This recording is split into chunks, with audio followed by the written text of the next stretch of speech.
All right, it is 6 p.m. for our April 14th council meeting. Mary Ann, can you take roll call? Mayor Young. Here. Vice Mayor Stone. Here. Councilmember DeAmbra. Here. Councilmember Brandon. Here. Councilmember Johnson. Here. Okay, and Councilmember Brandon will lead us with the invocation and pledge of allegiance. Sure. Bow your heads, please.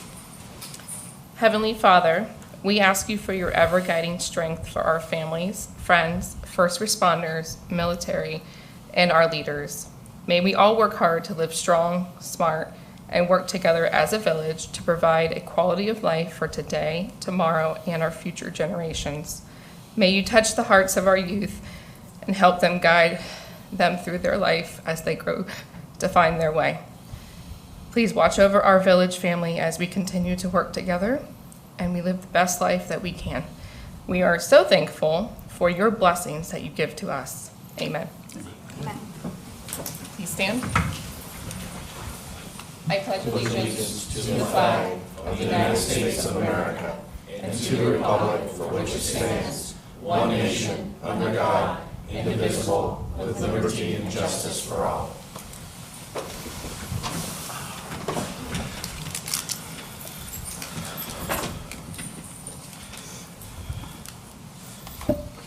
Okay, we'll go into approval of the agenda.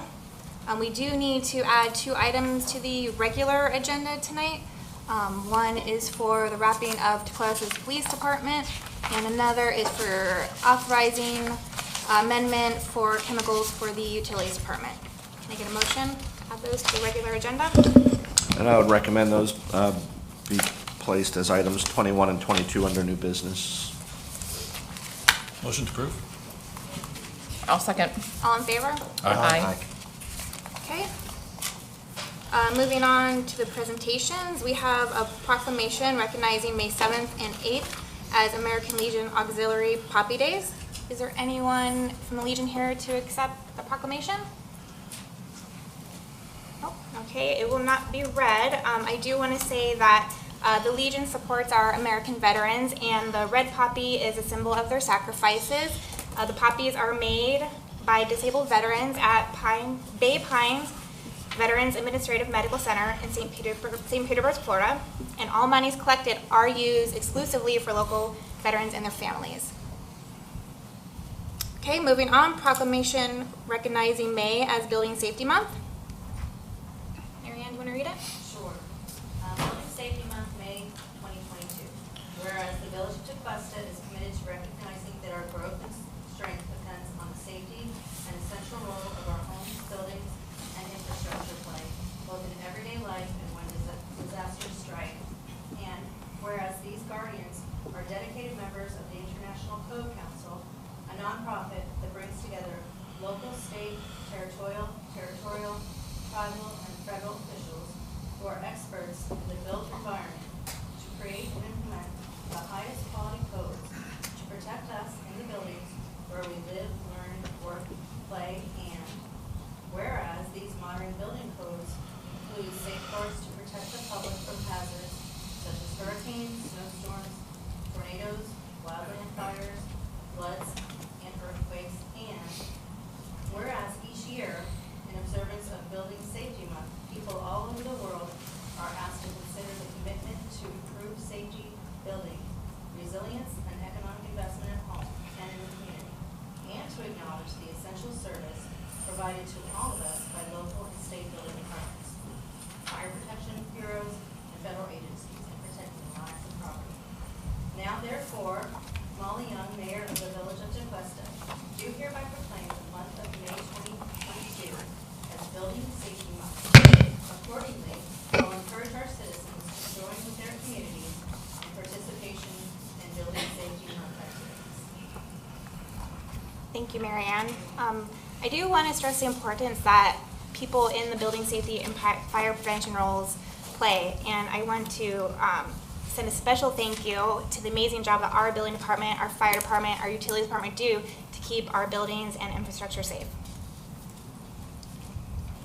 Okay, moving on to item number 3, legislative update by our public affairs consultant. Thank you, Madam Mayor. For the record, my name is Jack Corey. I'm with Public Affairs Consultants in Tallahassee, Florida, and we have the honor of representing the village before the state legislature and also state agencies. I'm here to present the 202 legislative session wrap-up for you. And the clicker is working. Wonderful. The session began on January the 11th of 2022. It concluded on March the 14th at 1:30 p.m. Unfortunately, it should have concluded on March the 11th. The legislature did not get the budget passed. Constitutionally, it is required that the budget sit on the desk for 72 hours before they can vote on it. The budget has to be balanced, and it was passed, and they also had to pass redistricting. Those were the only two things that were absolutely required. 212 general bills passed this year, 87 out of the House, 125 out of the Senate, about 24% of the bills, about an average year on the number of bills that were considered. How did they do? The budget was over $100 billion. They could not reach the compromise, as I said, to spend the money within the 60 days. Their other major requirement this year was redistricting. They did the House and Senate redistricting maps. The congressional maps were vetoed by the governor, and we will be going back into special session next week to redo those. The U.S. federal judge in Tallahassee has ordered all maps from all participants in the court case to be on his desk Monday morning, the day before the special session, which is obviously going to be interesting. The judge has also set a trial to consider the congressional map May 12th to 13th. The election officials in the state have requested that the congressional maps be done by May 13th so that they can conduct the election. The big three in the legislature, the governor, the president of the Senate, and the speaker of the House. These were their priorities. The governor wanted $15 billion in reserves. He wanted $1 billion gas tax holiday. He wanted to replace the Florida standards assessment exams with a more progressive monitoring program. He wanted teacher and law enforcement bonuses. He wanted also to continue the investment in our natural resources. He wanted border protection and data privacy. The president of the Senate wanted to continue the investment in ports, roadways, water storage north of the Everglades. He wanted to increase wages for state workers and law enforcement. And he wanted to lessen the financial gaps in childhood care. He also wanted to discourage burdensome local government regulations. His words, not mine, and we'll talk about that more later. The Speaker of the House wanted affordable housing, law enforcement recruitment, abortion reform, critical race theory prevention, and data privacy. The President of the Senate was able to get the infrastructure investments in the Senate budget. He increased pay for workers, for state workers, by 5%. He lessened the financial gaps in early childhood care, especially foster care. The President of the Senate was adopted, and he's very sympathetic to those issues. He also has discouraged, passed Senate Bill 620, which we'll discuss more, to discourage burdensome local government regulations. Again, his words, not mine. Speaker of the House passed House Bill 1, additional homestead property tax exemptions for specified critical public service workforce. He also did House Bill 3, which was a law enforcement officer benefit recruitment and training, and passed and signed by the governor at this time. House Bill 5 was reducing fetal infant mortality and has also been passed and signed by the governor. House Bill 7, this is the so-called individual freedom bill, has been passed and has been sent to the governor. The consumer data privacy passed the House but did not pass the Senate, and therefore it failed for the session. Governor's priorities were reserves. He did end up with about $9 billion in reserves, much of that coming from federal COVID funds. Gas tax sales holiday will be for the month of October. Testing of Senate Bill 1048 by Senator Diaz has already been signed by the governor. Teacher and law enforcement raises is on the budget. Natural resources funding, border protection, Senate Bill 1808 by Senator Bean from Jacksonville passed. Data privacy, the governor's one priority, did not pass. So what were the big issues of the legislative session? Abortion, budget, education, elections, healthcare and COVID, immigration, insurance, local government issues, especially those preempting your ability to conduct home rule, redistricting, and solar power. These are the legislators that passed the most bills this year. It's a little discerning because the House is limited to only 7 bills. The Senate has no limit on bills, so the senators can pass as many bills as they want. But these were the most active members of the legislature around the state. Redistricting. As we said, the House and Senate redistricting maps were completed on time. The Supreme Court has approved them, and they are in place. You will have a new state senator, Gail Harrell from Martin County. You will continue to have your same state representative, John Snyder, also from Martin County. John's getting more and more experience as the manager, and I spoke about earlier this evening with the community. The congressional maps, the Florida Supreme Court reviewed and approved the other maps, but the governor held up the congressional maps because he wanted the Supreme Court to intervene. They declined. He then presented his own map to the legislature. The legislature then sent him a bill including his map and including an additional map that they thought was more constitutional. He then vetoed that, which is creating our special session next week. The budget. This year's budget was the largest in the history of Florida, $112 billion, also including COVID relief funds, pay raises for state employees, increase in funding for public schools, increase in funding for water projects and Florida Power, and Florida Forever, excuse me, which is a land reserve program, increase in funding for nursing homes. Unfortunately, it did not include funding for Tequesta Park, but we're going to have some time this summer to be able to work on that again. These are the major items in the budget. The budget has to be balanced, as I said, and these were the major appropriations and spending for them. We've got some tax holidays coming up. I will be sending to the manager and to your staff more information on those as they are approved and come up so that you can get it out to your residents. We will have a back-to-school holiday for 14 days, a disaster preparedness tax holiday for 14 days, Freedom Week, which is usually the 4th of July week, for 7 days, Tool Time tax holiday, which is for all types of tools, whether you work with them or use them around your house. And sales tax exemptions were also included in this year's budget. 2-year impact resistance tax exemption for windows, doors, and garage doors. 1-year babies and toddler clothes and shoes. 1-year tax exemption on children's diapers. 1-year tax exemption on Energy Star appliances. A 3-month children's book tax exemption. And the permanent reduction of mobile home tax rates from 6% to 3%. How'd the village of Tequesta do? That's the most important thing, obviously, for all of us. Senate Bill 620 was one of our biggest problem issues this year.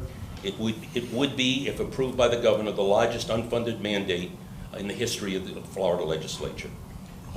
Florida Tax Watch says it could cost up to $900 million a year statewide.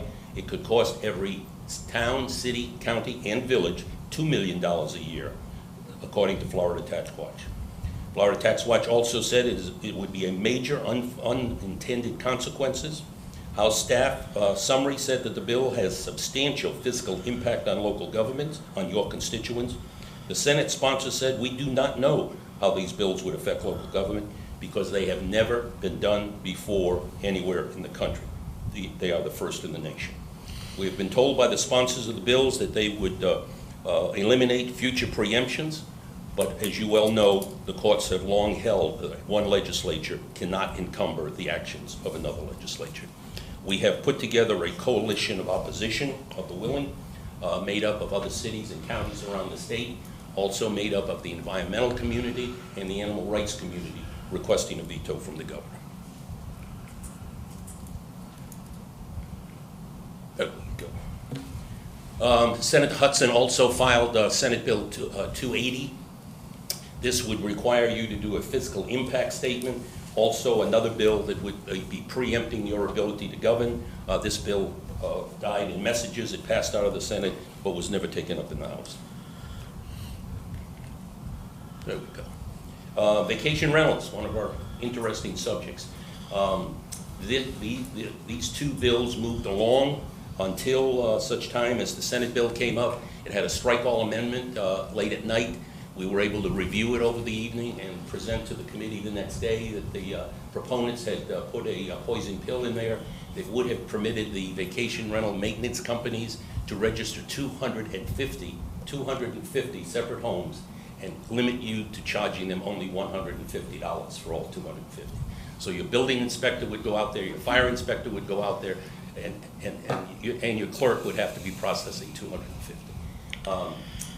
The Senate is pretty much a top-down procedure, so the Senate sponsor was kind enough to say that he would work with us on the bill, and he worked with us by not asking it to be brought up at the next committee. The House sponsor then withdrew his sponsorship the next day, and the bill died for this year. Unfortunately, the industry is fixated on preempting rather than working with local governments. Another priority of yours was the homestead assessment. Following the change of ownership, this would, if a child or a grandchild took the ownership of the property, the property appraiser would not be able to increase the assessment to the current value. This bill also died in committee.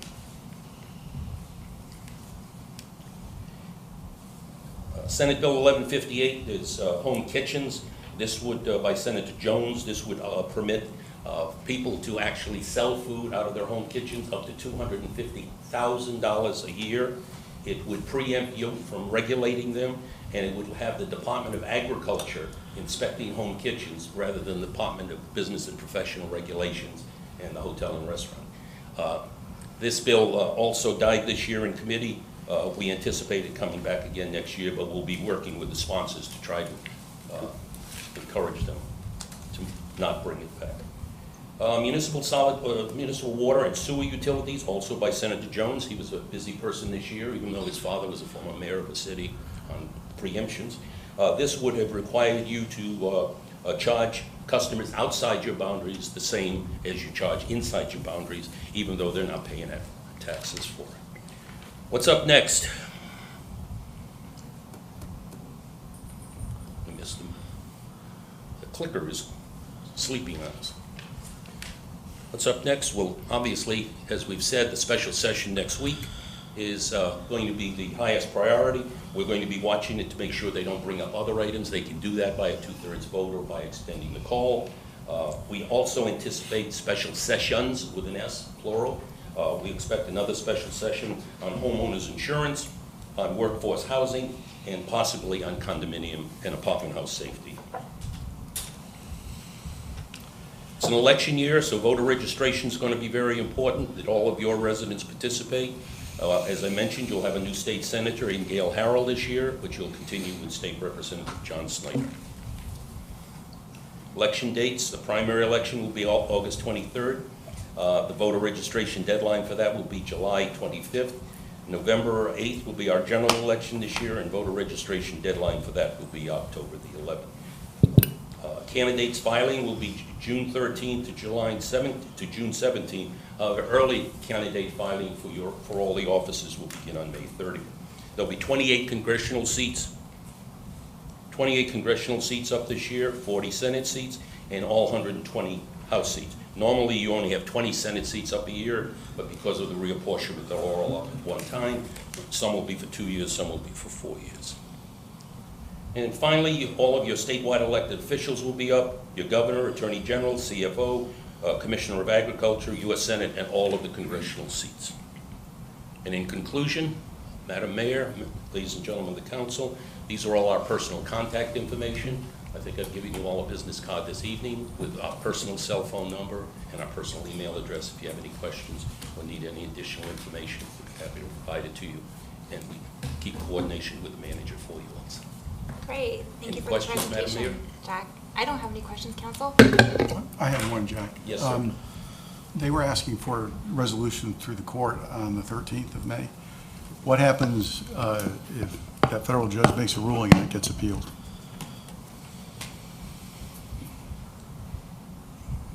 They will try to do an expedited processing through the district, through the 11th Circuit in Atlanta. It will be a challenge, obviously, because of the filing deadlines and what the election folks need. The judge in Tallahassee has been pretty strict. He's already thrown out much of their election law previous to the legislature passed last year. And it could get tied up, but I honestly don't think it is this year, Councilman. I think that the 11th Circuit would rule fairly quickly. Okay. And especially because of the deadlines and filing the candidates are facing and that the election officials are facing. Okay. All right. Thank you, Jenny. I have no question. Any other questions? Thank you so much, Madam Mayor. All right, next on the agenda, item 4, presentation to accept our annual comprehensive financial report, year-end September 30th, 2021. Mr. Snyder? Good afternoon, Mayor, Vice Mayor, Council. I'm Jeff Snyder. I'm the replacement for Hugh. I would like to introduce our independent auditor, CPA firm, Malden Jenkins, and this is Wade Sansbury. He's a partner, and he was over the audit. So he was going to give you a quick overview of the audit and how it went. Yes, sir.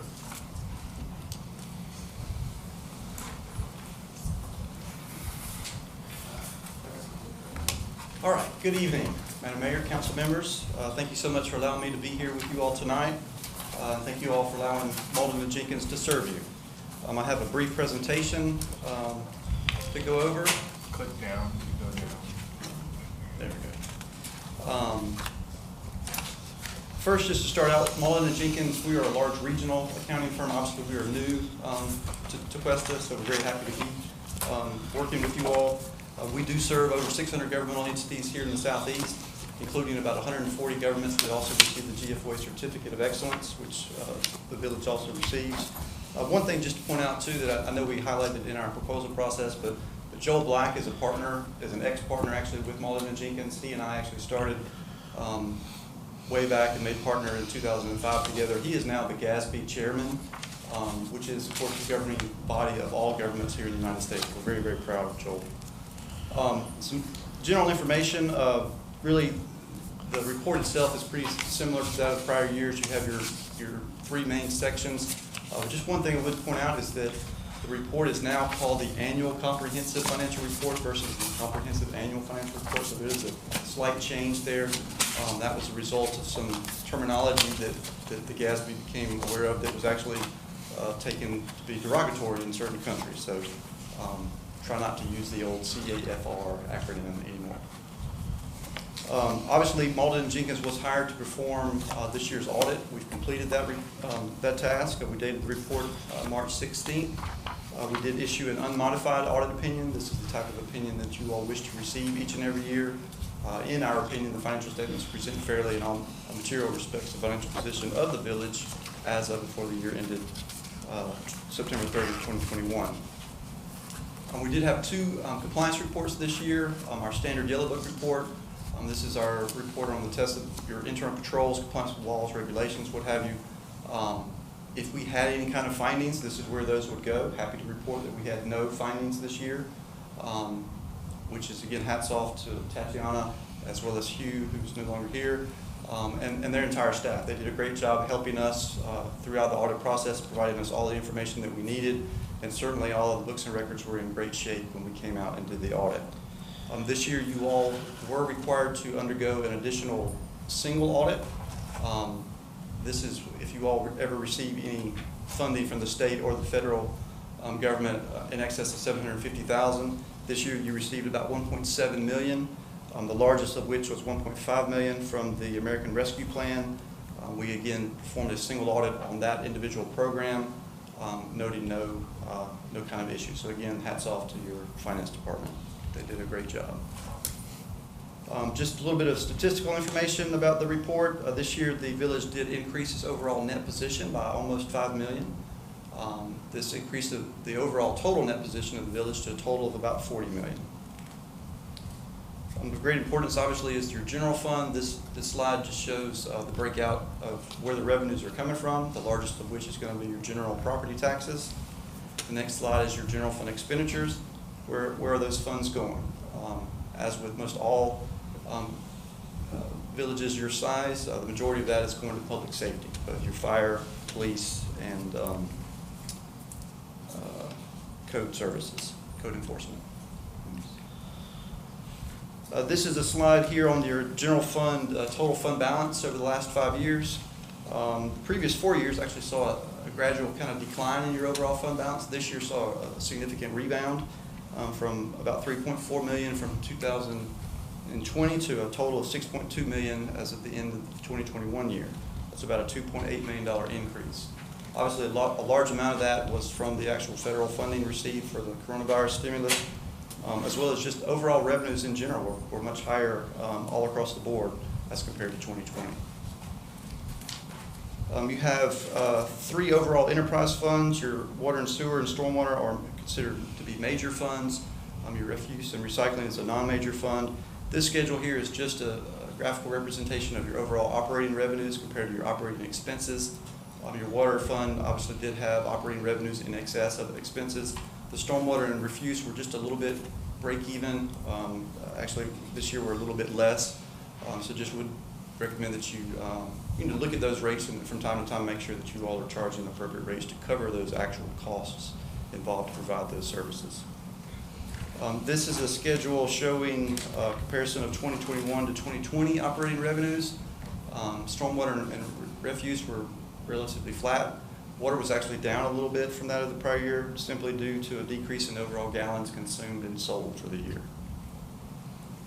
Contrarily, when it relates to operating expenses, again, stormwater and refuse were relatively even. Water was actually a little bit down in your operating expenses. And then lastly, I've got some statistics, kind of in a dashboard approach. Some interesting information, spending per resident for governmental activities or governmental funds. This is just taking your total expenditures for the year divided by the overall number of residents. Comes out to be about $3,100 per resident. Again, your general fund did have a positive $6.2 million end of year fund balance. That's an 82.8% increase over the prior year. Another stat there about your overall debt. Debt per resident came out to about $1,700.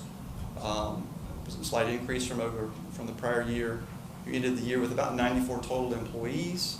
You got your average employee salary, and about 61% of the total general fund operating budget is made up for salaries and overall benefits.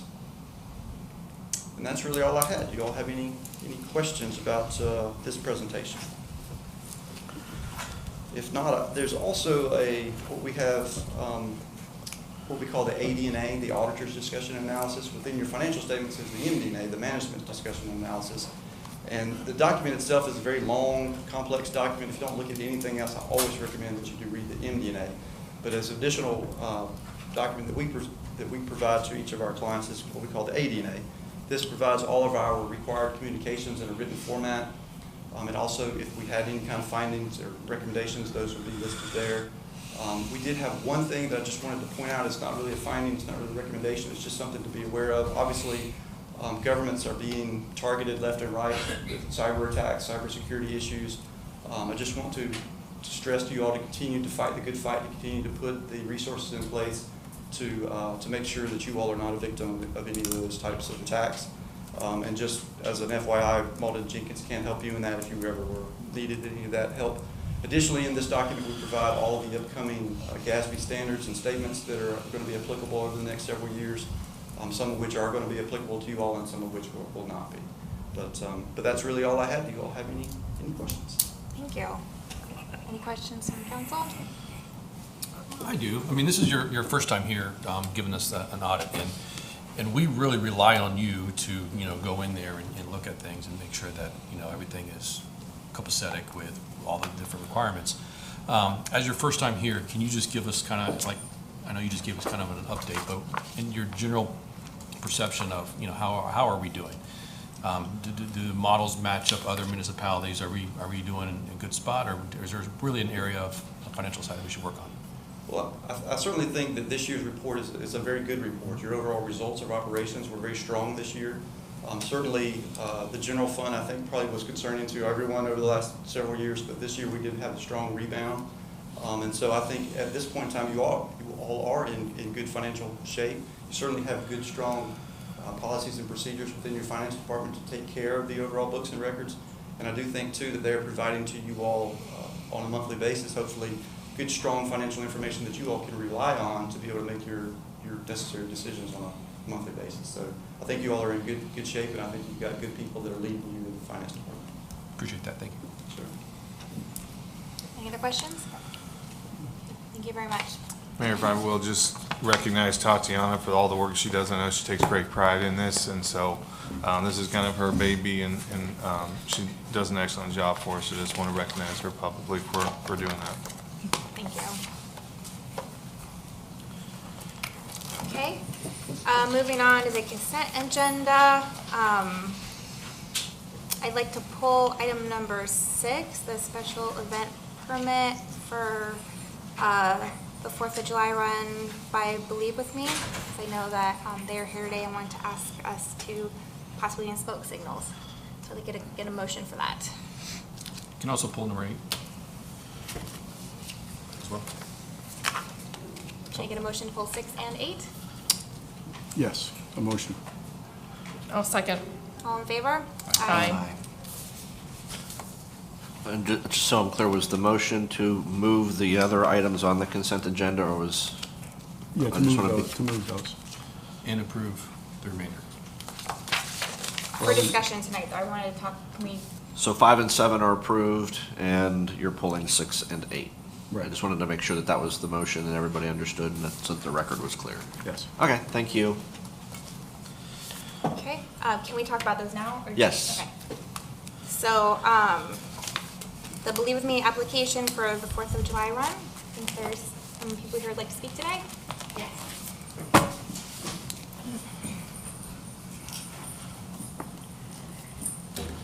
Hello, everybody. Thank you so much for giving me the opportunity to ask this question. So this is going on our 5th year here in the village, and we're just so thankful for the village's support. We try and use as many local businesses here in Tequesta for that race as we can. But I would like to ask if it would be possible to talk a little bit about our race in the smoke signals, since that would, A, help the residents remember that this race is coming up, B, maybe help us with participation or volunteers. We've seen over the years an increase in village residents really participating in the run in terms of decorating their yard or really getting in on it, so I think that would also help. And I was just gonna ask if the village would sponsor the event, not asking for any financial contribution, but just kind of putting their stamp of approval on it so that we could be in the smoke signals. I'd like to open that to council for comment. I was gonna say, I have no problem with that. I think it's a great idea. Yeah, I think this has become an event similar to the Run for the Pies at Thanksgiving. And it's a great event. It's for a great purpose, great cause. And again, you're not asking for sponsorship, you're just asking for us to make people aware of. And again, I see no issue with this as well.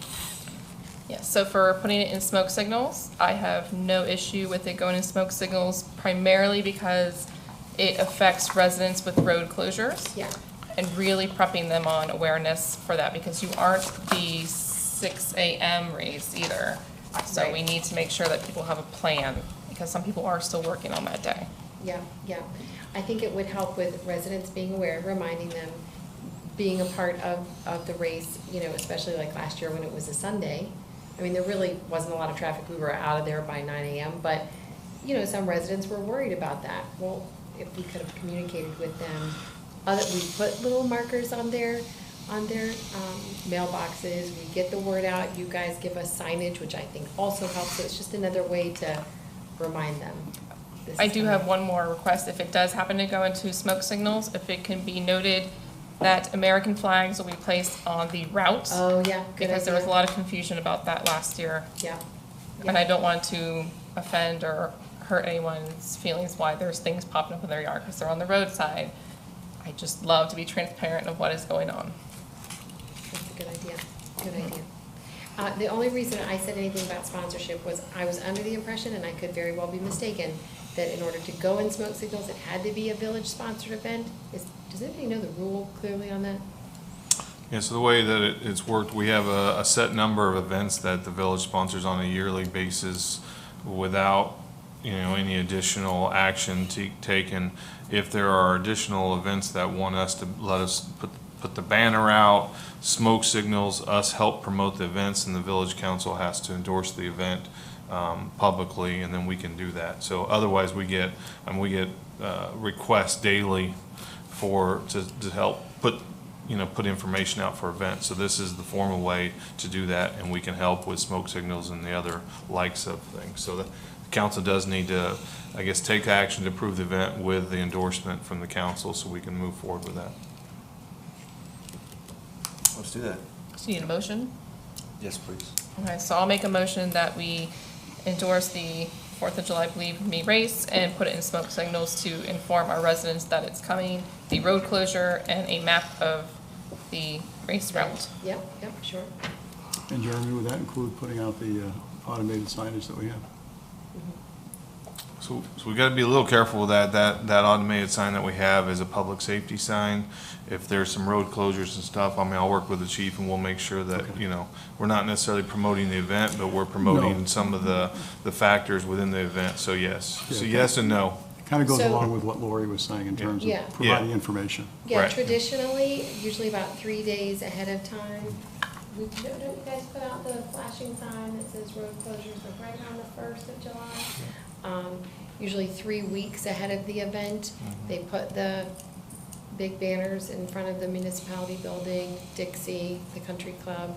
Again, that's just another way to tell people, hey, this is why, Yeah, I think the biggest issue is the bridge closing, and no one can get over it, so I think letting people know what time that's closing. Yep, we'll do that.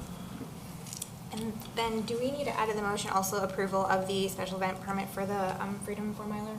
Does that need to be part of the motion? Well, the motion would be to approve the agenda item as well as the endorsement to allow for the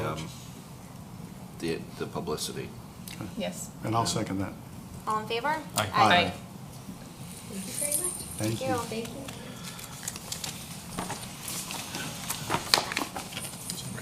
Okay, so moving on to number 8, approval for 2 separate contracts allowing Tequesta Police Department to dock Marine One at 2 privately owned boat docks during the Brightline road repair work. Yeah, so I just wanted to ask a couple questions. I know that we are obviously working with the residents to through this time of difficulty with the bridges being down. So I just want to thank them for going above and beyond and working with us and making it doable. So, and then also just check into. So are we thanking them? I mean, obviously we got an agreement. Are we doing anything in addition to the agreement? That's the first question. I'm sorry, I didn't hear you at the door. Yeah, are we doing anything, to send them a letter or anything and thanking them for coming up to that mutual So we agreement? were talking about that today. We actually have our award ceremony coming up in June, and we're gonna ask them to be our guests and present them with an award at that time. It was, Jackie Baker and the HOA from Whitehall, and they've been phenomenal. I mean, honestly, the manager met them as well. I mean, Jackie's gone above and beyond, and it's the same thing with the HOA from Whitehall with Bruce Ware, so they've been fantastic. Very cool. And then how's that been, what are you doing to patrol those areas, and how's that working with, I know you're Jupiter and. It's working out. There's less traffic, which is a good thing than we anticipated. But we're switching up. Sometimes we'll be on the west side, sometimes we'll be on the east side. Jupiter's been out there as well. FWC was out there a couple of days, not as consistent as us in Jupiter, but they've been out there as well. So the officers are coming in. There's someone on the water every day until the end of it. Right. So we have an officer out there that from 9 to 5 that'll be out there. I know some residents were on the sandbar on the inside this weekend and loved it because it was not crowded at all. Yeah, exactly. There is a lot less traffic than usually. I did notice that. Yeah, so they were happy, which is kind of fun. Okay, no, I appreciate that working together. Thank you. Yes, thank you to those residents. So I'll make a motion to approve. Great. I'll second. All in favor? Aye. Okay, we did finish the consent agenda. Moving on, any communications from the citizens tonight? Okay. Moving on to communications from Do we have council. any online presence? No, we're not doing that. Oh, okay. Yeah. Nothing for me tonight. Actually, Mayor, you actually already tapped on it. I was just going to give props to our building department with all the construction that is surrounding where I live. A lot of people are stopping and saying how easy it has been to work and get their projects moving quickly. So whatever they are doing, whether it's speed, efficiency, organization, I also hear that they are helping assist if someone doesn't know what the next step is. So I appreciate that because we are being compared to the county and we are being favored. So thank you to your entire department. Is the county a high bar? All I know is everyone's just very excited. Their projects are moving along, and they say it's easy. It's easy to pop in, get what they need, and easy to speak to someone with accessibility. So I appreciate that. And I didn't really have any comments per se, but Jose, I just wanted to ask you, the building was declared unsafe. I know they're working to, I guess the HOA is working to address the repairs on that building, but I was wondering if there was a timeline or an expectation as to when those residents would actually be able to return. Well, right now we are waiting for the engineer of record to provide us some drawings, what kind of repair is going to be needed in order to approve a permit, so they can start with the repair. So right now we don't know the time. Okay, all right, just curious. All right, thank you, sir. Yeah, it was a great job on all that. Really good job. I met with the Bridge Road Association, and they brought up a concern with some maintenance on part of Bridge Road going over after Cato's Bridge, or right before Cato's Bridge. So I would recommend that we come together with an agreement with them of some sort, or at least seek that out. So I'm going to ask that Jeremy moves forward with communicating with them to get some form of an agreement that can come in front of us, that we can agree on the maintenance side of the landscaping or so forth. There's a long history associated with that too. So I'm learning a little bit about it, but I don't know if you want to add any more to that, Jeremy. So the village traditionally has upkept that area with some landscaping and some other things. There's no maintenance agreement in place, and so I believe that's what Mr. Stone is referring to, is let's formalize that process like a normal process would be, and that way, you know, future councils or any other action, it's a formal process. And so right now we upkeep it. We spend several $1,000s a year to upkeep it with lawn, landscaping, irrigation. Let's put that into, I'm guessing that's what you're referring to, and we can work with them to bring a maintenance agreement for that out there. So we can vote on it? Yep. Jeremy, is that, the maintenance that we provide, is that solely on the north side, or does it also, because Jupiter is on the south side? So Doug, this is where I give you the look, and if you will come and get a little more detailed for them. Yeah. I know we've traditionally handled the north side. The south side was always a question mark in my mind. We actually have a permit with Palm Beach County for the north and south side, Okay. from US 1 up to Cato's Bridge. So Okay. everything west of the bridge. What about on the south side? I mean, so you got north side, south side? And then Both sides, north and south. Yeah. all the way, do we go any around the corner on US 1? To the north. Okay. So the piece of land you're talking about right there from US 1 up to TD Bank, Yes. that is included in our US 1 permit. Okay. Yeah, Two separate things. two separate permits. Okay. Correct. That was it? Was it? Okay, thank you. You're welcome. No other comments? Okay, I have no comments tonight. Moving on to standing reports. Mr. Davis? No report tonight, Mayor. And Mr. Allen? A couple things. So we are probably the special events capital of the world in April, it feels like. I will start by thanking CARV. They hosted an FDOT bridge informational meeting on Wednesday that I attended. Seemed to be well attended. When I was there was 10 to 15 people coming in and out. They had their model out, very informative. So CARV was host to that, and so we appreciate that. But April 16th, we do have an Easter egg hunt hosted by the Parks and Rec Department.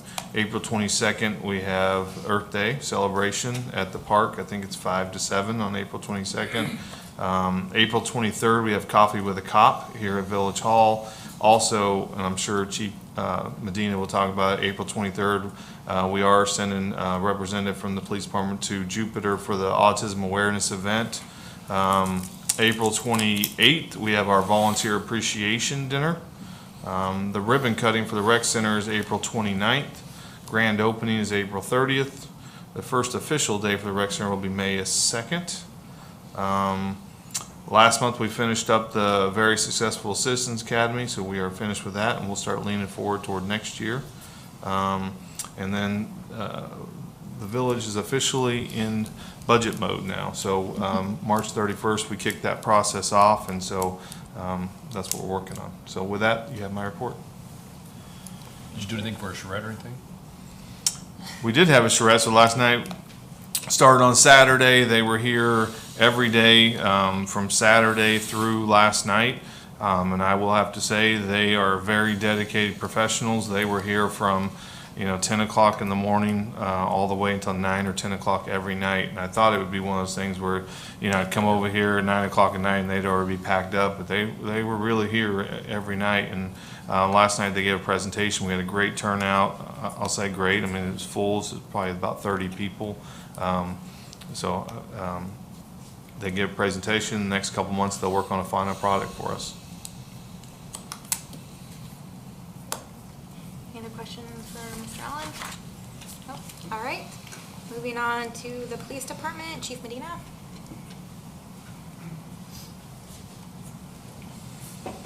Evening, Mayor, Vice Mayor, Council, Village Manager, Village Attorney, Deputy City Clerk, Mary Ann. For the month of March, we had several events. Like the manager said, the 23rd, we'll be doing Coffee with a Cop 9 to 11, and then we'll be at Carlin Park from 10 to 2, I believe, for the autism event, family autism event.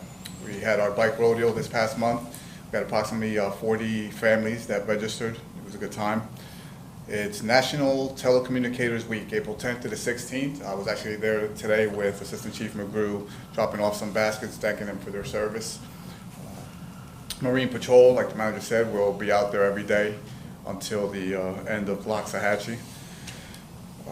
PD tours, we hosted a large group of about 40 kids, homeschooled during the month as well, giving them a tour of the police department and several of our items. I attended the Tequesta Oaks annual HOA meeting on the 30th at the American Legion. The Tequesta Residents Action Committee that I've told you all about, we continue to meet. We've gotten some good things out of it, feedback in regards to where we're failing. One of the things is communication. Some people believe that we communicate, some believe we don't. So one of the things that we added was with Laurie's Friday News. If you see it, we added a Chief's Corner now. So it's just another means to get our information out there. I know Mr. Bradley's not here today. He actually thanked us for that and said it's being received well. So it's just another way for us getting information out there to our community. The American Legion Awards is this Saturday. Yeah, it is this Saturday. I just talked to Chief England about it. Where Corporal Horsback will be honored as the Officer of the Year. So that should be a good time. They always do a great job and are very hospitable and great partners. We went through another mock accreditation, as I've talked to you all about. We're going through the process. The actual accreditation dates will be April 26th through the 28th. It's an all-day event. They'll be here for 3 days. IT has been a big help with that. Several items that we needed from them in that regard. So we're looking forward to that. Today we actually, at 8:30, we were at Good Shepherd for their Easter parade out there. Peter Allen is actually on our Residents Action Committee. He let me know about it, so we had our officers out there with them watching the little kids in their Sunday best. So in regards to meetings, Jeff Owens with accreditation, we've been meeting 3-4 times a week. Just getting ready. I also sat down with Jeff, welcome Jeff to finance. Just to introduce oneself and work out any issues that we may have or encounter, and just a good introduction. I think Jeff is going to do well. Track meeting, I've met with Chief England about 3 or 4 times with the bridge and everything else, so we continue to be on the phone. We were actually on the phone about 10 minutes ago about that. Palm Beach County Chiefs meeting, we continue now. We're back in person, so I go to West Palm. In fact, it's tomorrow. Next Thursday, I'm sorry. It's next Thursday as well. In regard to stats, the Bureau of Land Management, we had 85 contacts, issued 3 warnings, and that was 42 hours worked. Again, that's reimbursable back to the village during those 42 hours. The Marine unit for the month of March was 31.5 hours. We had 27 contacts, 5 vessel stops, 5 warnings, 3 calls for service, and 1 assist to boaters. In regards to training, we have scheduled active shooter training for all employees on April 27th. From 9 a.m. to 12 p.m. and then 1 p.m. to 4 p.m. We'll do active shooter. Chief Trooper, I'm sure will talk about it. They will be doing the stop the bleed part of it. So we'll be doing in conjunction. Also the 27th, It was something that was brought up in the Residence Academy is they wanted an active shooter training. The last one we had done was pre-COVID at Futures. We're putting one together for them the same day from 6 to 9 p.m. That'll be taught by Lieutenant Smolin and Officer Tequesta. Traffic homicide investigation, Detective Luis Lopez is actually, it's online now, is commenced the training. It's a 10-week program. Once he is completed with that, he'll be our second officer that, so be certified for traffic homicides. Car seat installations, Jesse DaCosta and Officer Palmieri both attended. We actually just got confirmation today. We'll be hosting our own class on May 10th, 11th, and 12th, where we will have an additional 4 individuals from the department to just add to the people that do child seat installations.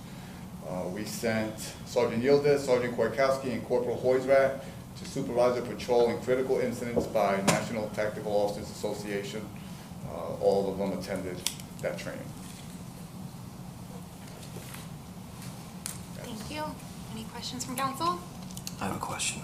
Chief, a couple of months ago, well, last year, there was a lot of time and energy put into creating the Village of Tequesta Police Foundation. There were lawyers who gave their time, all kinds of citizens and residents who gave their time. And as you know, in February, Dan Amaro, who was the president, was going to be the president of the board of directors after meeting with you, basically was told to stand down. And I'm asking about this because I was looking forward to being part of it. Has there been any other discussion since? He's under the impression that he's going to wait to hear about Dan and I spoke approximately shortly thereafter. Let's say a month ago, we touched base again, and we just said we'll revisit at some time later, but we didn't. Nothing's been said? Okay. Is this something that he should reach out to do? He could reach out. I mean, we could talk. I will tell you, I mean, not to get into the ins and outs, there were people that signed up and then people started dropping out, for whatever reason, personal reasons and what have you. So, I'll have a conversation with Dan in that regard, but. Okay. All right, thanks. Okay. I have 3 quick questions for you. The status of the training platform. I'm sorry, I can't hear you. The training platform? Yes. When do we, we're not in possession of it yet, are we? No, end of May, I want to say. Is that, sorry? May 9th? May 9th. Okay, so we'll have that May 9th. Just to follow on what the Vice Mayor was talking about, the boats. The docks obviously are west of the bridge. So I want to make sure I heard it clearly that Jupiter will then patrol the area east of the bridge? We're taking turns. We're actually, sometimes it'll be on the east, sometimes we'll be on the east, we're on the west, vice versa. We're kind of. So when we're on the east side, we'll continue to dock over by where we can by the Lamar condominium. Right.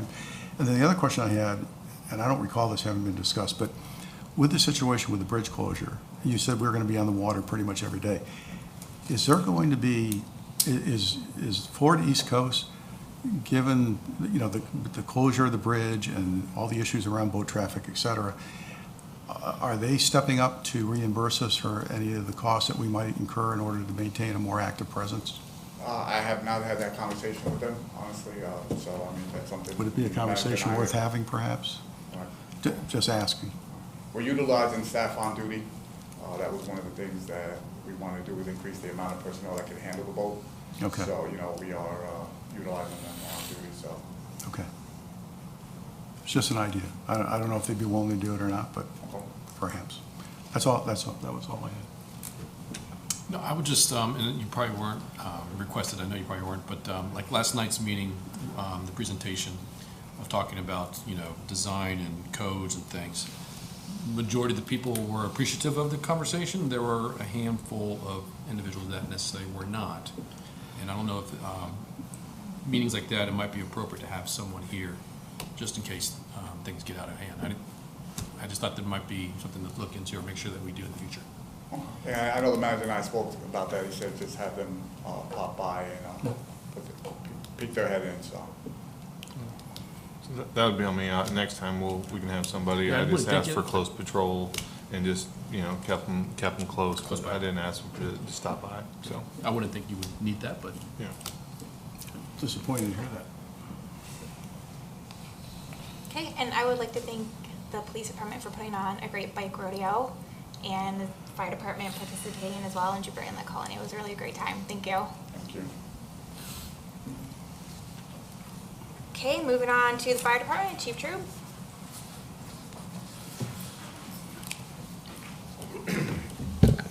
Okay, good evening, Mayor, Vice Mayor, Council, Mr. Manager, Village Attorney, and Deputy Clerk Mary Ann. How are you? Much like Chief Medina said, a lot of our professional meetings are up and running in person again. So we had a full slate of them here in the last month. Of course, we started off with the Public Safety Residence Academy ×2. We went to the Public Safety meeting, and of course we went to the final Residence Academy where our manager there led them in some budget cuts, which I thought was very interesting. We also did our EMS providers meeting. The Safety Committee meeting was on the 23rd. Fire Chiefs Association is again meeting in person. The meetings are also getting a little longer as all these groups fire up with the work tends to flow through us. So we got that going too. I was fortunate enough to attend the Garing Group's mental health roundtable with a bunch of fire service professionals from the area. It's definitely something we need to stay in touch with. In some ways, I believe the Village of Tequesta is ahead of the game because we do have a mental health officer, and Pastor Paul, who's still here, who is also there, I might add. We learned a lot from it, but we have a lot more to do. And I don't want to get too far ahead of that, but you might expect to see more from us in the future on mental health. The Resiliency Action Planning Committee for the North Palm Beach Chamber of Commerce, we've attended a couple of those meetings as well.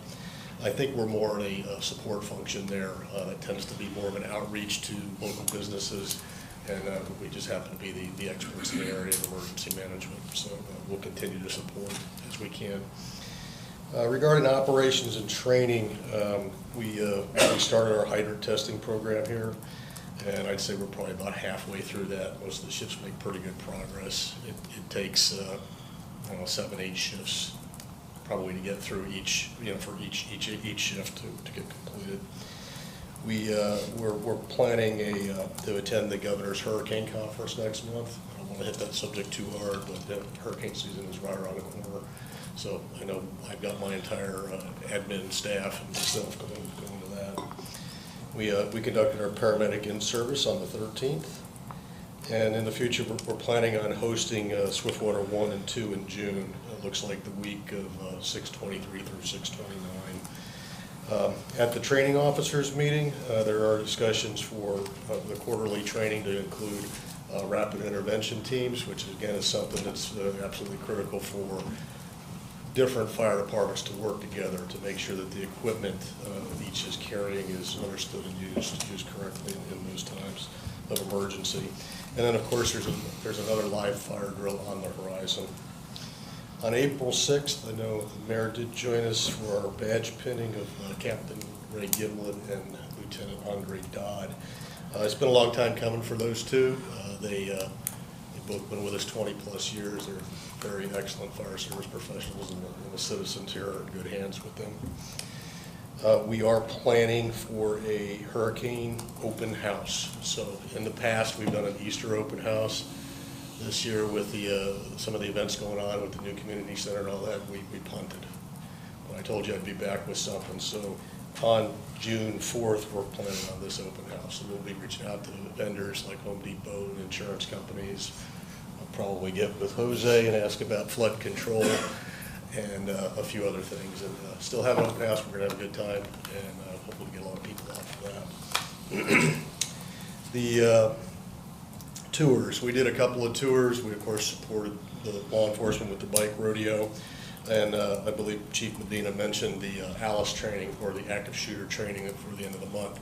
So one of the long-term plans of the fire department has been to kind of dovetail into that with Stop the Bleed.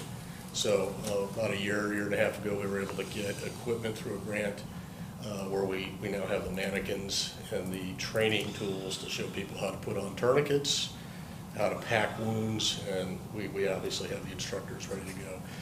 All of our paramedics basically went back through the training on how to teach it within the last month, and It's a short program, 30 to 40 minutes. It does not take a long time to get a fairly large group of people through it, but it's very important these days. One of the things we have found in the fire service with shooting events is that the first people to actually try to help are the people that are already there. So most fire rescue agencies are now looking at it, and instead of ushering these people away, let's use them. Well, it's better if they're trained, so we'd rather train as many people as we can and, you know, be able to have trained personnel there to help.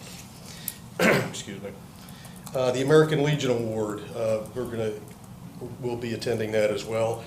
Captain Giblin will be attending. Andre Dodd is the person we put up for the award. Obviously, it was an award for 2020 and 2021, and his performance during COVID. I think I've said it before. I probably still wouldn't be standing here if it wasn't for Lieutenant Dodd. So, well-earned award, and he's going to receive that recognition on the 16th. And I already mentioned hurricane season starts June 1st. I would be remiss if I didn't mention that several of the last years, certainly as I've been the fire chief, we seem to have a pre-season storm that at least gets our attention. So don't wait for June 1st. Start thinking about it now. I will be conducting my routine training with senior staff here at the beginning of May, both individually and as in groups, and we'll be ready. So that'll be the message we try to get out, be ready. That concludes my report, unless there's a question. Any questions from council? One comment, one quick question. You guys did a great job, you and your team did a great job in terms of being the nexus for the swiftwater training here for this area, which is, I know has benefited us tremendously. I also know when we were switching from the dive team to the swiftwater team, and it was the right move, a couple of people were talking about perhaps not participating. So I guess we were looking perhaps a drop off in the number of people who were going to be trained and actually have that expertise. Did we rebound from that? I'm just curious as to where we are in terms of the number of people that are actively part of that team at this point in time. I would say we flattened out. Okay. We dropped down to 4. We're back to 6. Okay.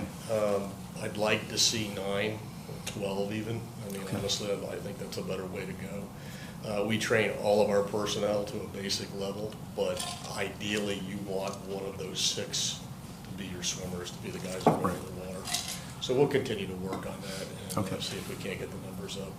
But again, I want to commend you and the team that, you know, made that transition, and like I said, kind of be the nexus for this area, because that's a great attribute, and it's a great tribute to the work that you guys are doing. I'll pass that on to the team leaders. Thank you.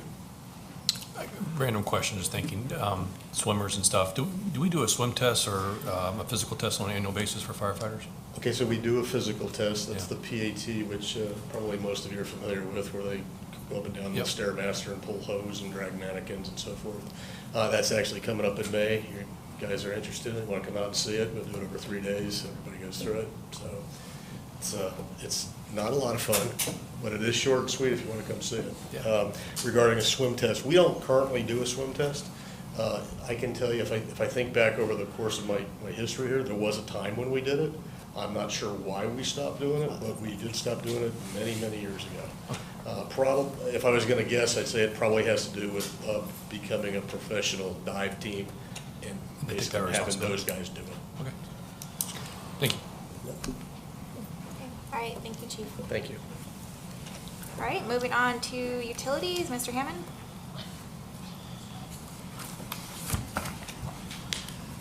Good evening. Starting off, Nate and Joe from our water plant attended, a week ago, they attended the Regional Best Tasting Drinking Water Contest. While they did win, they were able to showcase one of the assets of the village, and I think Seacoast had their finger on the scale, but I'm a little biased. Well number 4 at the public service facility is still in the rehabilitation process. That well hasn't been in use since it was drilled 17 years ago. It's proven to be a little bit more stubborn in clearing up the sand, which is why it hasn't been used for 17 years. The walkway, we have taken a break and opened up the walkway between Good Shepherd and Gallery Square North so that there's overflow parking for the Easter weekend. and a means to easily be able to get between the two. And then they'll pick back up again next week. It has shown steady, slow but steady improvement, but it's getting there, but it's just taking a little bit to clear everything out. We're continuing to work with our customers with backflow prevention devices and getting them in compliance with testing. Jose and his team are starting to work with us and going through the notice of violation process to help encourage those who maybe missed the first 2 letters that they got to start to come into compliance. And the last thing, a quick update. Back in August, we applied for a Resilient Florida Planning Grant, which would be funding a study, a resiliency study for the village. In February, we knew that we were still in the game because they asked for more information. I reached out just recently to get an update. Hopefully in the next couple weeks, we'll know if we get that or not. But that, again, that's 100% grant to fund a resiliency study for the village. So fingers crossed for some good news next month. That's it that I have. Happy to answer any questions. Any questions for council? One simple question. I noticed in the chart, we see that this last month we produced, looks like water consumption is going down, but production is going up. Is there an explanation or reason? I'm just curious. Yep. If you refer back to Chief said that they're starting to do hydrant flushing. Yep. That takes a good amount of water. You'll see a. Do you build the fire department for that? No, we're partners on that. Okay. And that's part of our services, providing reliable fire flow for the community. Fair enough. But I like that. I like how you think, though. Thank you. Thank you. Okay, moving on to the regular agenda. Under old business, number 11, second reading of ordinance 7-22 for stormwater management. First, we have ordinance 422, the private property right comp plan amendment. Is that not, did that come off? I have that as number 12. Oh, I must have a rearranged agenda. Okay, so let me do ordinance 7-22. This is the one with that ridiculous title. Have fun. Ordinance 7-22, an ordinance of the Village Council, the Village of Tequesta, Florida, amending Chapter 62, Planning and Development, Article 4, Adequate Facilities and Concurrency Management, Division 1 generally by revising Section 62-92, Level of Service Standards, and Chapter 66, Subdivisions, Article 5, Design Standards, Division 1 generally by revising Section 66-161, General Standards, Level of Service Standards, to update storm event definitions and require compliance with Stormwater Management Practices Manual. Also amending Chapter 66, Subdivisions, Article 6, Improvements by renaming Section 66-334, Stormwater Management Practices Manual, and Storm Drainage and Stormwater Management Facilities. To authorize the creation of a Stormwater Management Practices Manual to be adopted and amended by resolution, and further amending Chapter 78 Zoning, Section 78-331, Required Development Standards, Required Facilities and Infrastructure, and Section 78-693, Paving and Parking Spaces, Obstructions in Parking Area, and Section 78-835, Minimum Requirements, all to update storm event definitions and require compliance with the Stormwater Management Practices Manual. Providing that each and every other section, subsection of Chapter 62, 66, and 78 shall remain in full force and effect as previously adopted, providing a conflicts clause, severability clause, authority to codify effective date, and for other purposes, this is second reading. Thank you. That's the worst title I've ever had to read. Twice. We will do that better. I take full responsibility for that title. I was hoping we do it all in one breath. Sorry about that. I'm used to being in the bullpen till the end. So this is a second reading from last month. Some of the highlights are this adds a water quality component to our stormwater requirements, and the accompanying resolution is coming up in new business for the same item. And I do want to reiterate again that the EAC was a part of this process and provided input that was incorporated into it. Thank you, Matt. Any comments from council? And- Motion to approve? Second. Okay, I need to ask for public comment. Is there any public comment tonight? Okay, I'll close the floor to public. Motion to approve. Second. All in favor? Aye. All right, moving on to item number 12, second reading of ordinance 04-22. Okay. Thank you, Mayor. Ordinance 0422, an ordinance of the Village Council, Village of Tequesta, Florida, adopting an amendment to the Comprehensive Development Plan in accordance with the mandates set forth at Section 163-3184 Florida statutes to add and adopt a private property rights element, providing for transmittal to the State Land Planning Agency, providing a conflicts clause and severability clause, providing an effective date and for other purposes. This also is second reading. This creates a new element to the village's comprehensive plan as required by recent changes to state law. This is or would be our newly adopted private property rights element. We have received correspondence back from the state that the proposed amendments are in compliance with the state comprehensive plan. Thank you, Keith. Any comments from council? No? Any public comment? Can I get a motion? Motion made. Second? All in favor? Aye. Okay, moving on to agenda item 13, ordinance number 08-22, second reading. Thank you, Mayor. Ordinance 0822, ordinance of the Village Council, Village of Tequesta, Florida, amending the Code of Ordinances in Chapter 74 Utilities, Article 2 Water Service, Division 2 Rates and Charges by adding two entirely new sections, 7483 Connection Fee Payment Plan, to allow a connection fee financing agreement between a property owner and the village, and 7484 Voluntary Annexation Consent, to require properties located outside the municipal boundaries of the village which are served by the village's water utility to consent to voluntary annexation into the village when such annexation is available, providing that each and every other section, subsection of Chapter 74 shall remain in full force and effect as previously adopted, providing a conflicts clause, severability clause, authority to codify effective date and for other purposes. This also is second reading. Thank you. Any comments from council? Any public comment? I did have one question. Under Section 7483, we talk about the fee payment plan, and we talk about the interest rate tied to the 10-year Treasury or 5% subject to the utility director's or designee's approval. What would be the circumstances under which we would move away from the stated 1% over 10-year Treasury to a 5% number? I mean, is there,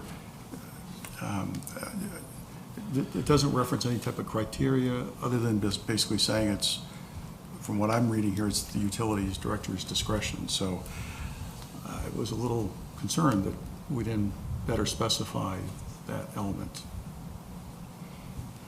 So going back to the workshop where this was first presented, the 5% was intended to be a floor, and then up from there based on the time to it. So that was the. Okay. I didn't recall it quite that way, but you're saying that's going to be the minimum rate. Correct. Okay. Do we need to clarify that aspect here a bit more? Because that, when you read this, it doesn't say that in its current form. So should we say it's a minimum rate of 5% or the 1% over the 10-year, the prior 3-month 10-year Treasury rate?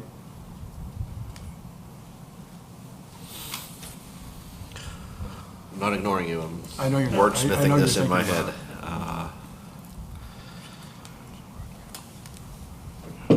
We could phrase it the opposite way that it's written and indicate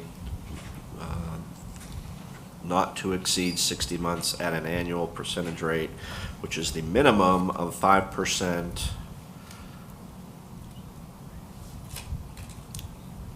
And then there's no need to have Minimum subject of- to the utility director's or designee's approval, because then it's just simply saying. Which is this a minimum of 5%, and in addition, at the utility director or designee's discretion, an additional 1% over the 10-year Treasury note. Does that? Not the way Mr. Hammond just described it. To me, this isn't about the utility director having any discretion. It's a minimum rate of 5%. It's the greater of 5% or, and there should be no discretion the way it was just described, going back to the utility director, if that's what we wanted to say. Let me ask the utility director, is there an urgency to having second reading tonight? I would prefer to, if the council wants us to rework that language, I'd prefer not to do it. In this setting, I'd prefer to move this second reading to a time certain at your May meeting. We wouldn't have to re-advertise if we announce a time certain. It'll give us an opportunity to adjust that language if that's the council's desire, and bring it back to you in May. Yeah, I mean, I'm fine with that. Is there an urgency? No, this can be pushed to May to get it to your satisfaction. And if that's the council's desire, I'd look for a motion to reset second reading of this ordinance to a time certain, which would be May 12th at the council's regular meeting on that date. Okay, I'll make the motion to reset this ordinance for reconsideration at the May 12th meeting. Can I get a second? I'll second. All in favor? Aye. Aye. Okay. We will be sure to get that turned around right away so that we're ready. Okay, on to new business. Item 14, Resolution 0622 for the Stormwater Management Practice Manual. So this is the accompanying resolution that goes with the ordinance. The ordinance changes will require to accommodate or make room for the resolution, or for the manual, and then this resolution adopts the manual. So they go hand in hand. Happy to answer any specific questions on this particular part of it. Any questions from council? Okay, any public comment? Can I get a motion to approve? Motion to approve. Second. All in favor? Aye. Okay, moving on to item number 15, resolution number 11-22 for a state revolving fund loan program. So this resolution allows the village to enter into the loan agreement with the state revolving fund program administered through the Florida Department of Environmental Protection. Designates the mayor as the authorized signatory representative on it. This will fund the water main replacement projects 1 and 4, which include Tequesta Drive in the southern half of Country Club Drive. The principal of this particular loan would be $2.6 million and change. The interest rate is the percentage, reduced percentage of the 3-month average 20-year bond. Geo-index, currently that's 1.7%, or I'm sorry, 1.47% before any deductions that are taken off. The term of the loan would be 20 years with a 1.15, 15% coverage on it, and payment starts on it at the end of construction, once construction is complete. This was first brought to you, or this topic was first brought in December when the facilities plan was adopted, and the application request for inclusion was sent to DEP. The village was included in the funding list in February, and so now we're able to bring the loan application to you, or take this resolution to you, so that submit the official loan application. Any comments from council? Quick question, just remind me, this is a fixed rate loan, correct? It is a fixed rate loan, yeah. Okay. And locked in at that rate you mentioned? What's that? And locked in at the rate you mentioned? I would really like to. Yep. Let's go. I would agree. That's a hell of a deal. 1.47 looks pretty good right now. Yeah, given what's happening, it looks great. Can we do any more? I'll make a motion to approve. Second. I have to open the floor for a public Nope. comment. Any Is there any public public comment? here? So we'll have to do it. He really wants to lock it in. Now I'll make a motion to approve. Now can I get a motion? So moved. Second. All in favor? Aye. Okay. All right, Mr. Hammond's still on deck. Item number 16, approved contract award for the Gulfstream Drive, Riverside Drive stormwater improvements. Yeah, so the village staff has been working on addressing 2 particular stormwater problem areas where there's been localized ponding that in the public right of way that has at times affected private property. Those are on Gulfstream Drive and Riverside Drive. And so we've gone through over the last year the permitting process, acquired the permits to do so. And then in accordance with our purchasing policy, because of while it's not a very large project, construction-wise, it is pushes us over into the requirements for advertising. And so this was, we solicited quotes from qualified vendors. This was advertised on the village website, as well as posted on DemandStar. DemandStar was broadcast to 680 vendors. 32 of them reviewed the RFQ. We did receive one quote back for it in the amount of $57,000 from Johnson Davis. This of note on this budgeted project is that it is using ARPA, or American Rescue Plan Act, funds to fund it. And so approval tonight is being requested to award this to Johnson Davis in the amount of $62,000, which would include a 5% village-controlled allowance. Okay. Any questions from council? One. I'm not familiar with Johnson Davis, and you said you only got one quote back. So I'm assuming you have familiarity with Johnson Davis, and we're confident of their ability to perform this task at the quoted price with the quality we would expect. Yep, it's a great question. So Johnson Davis has done work for the village.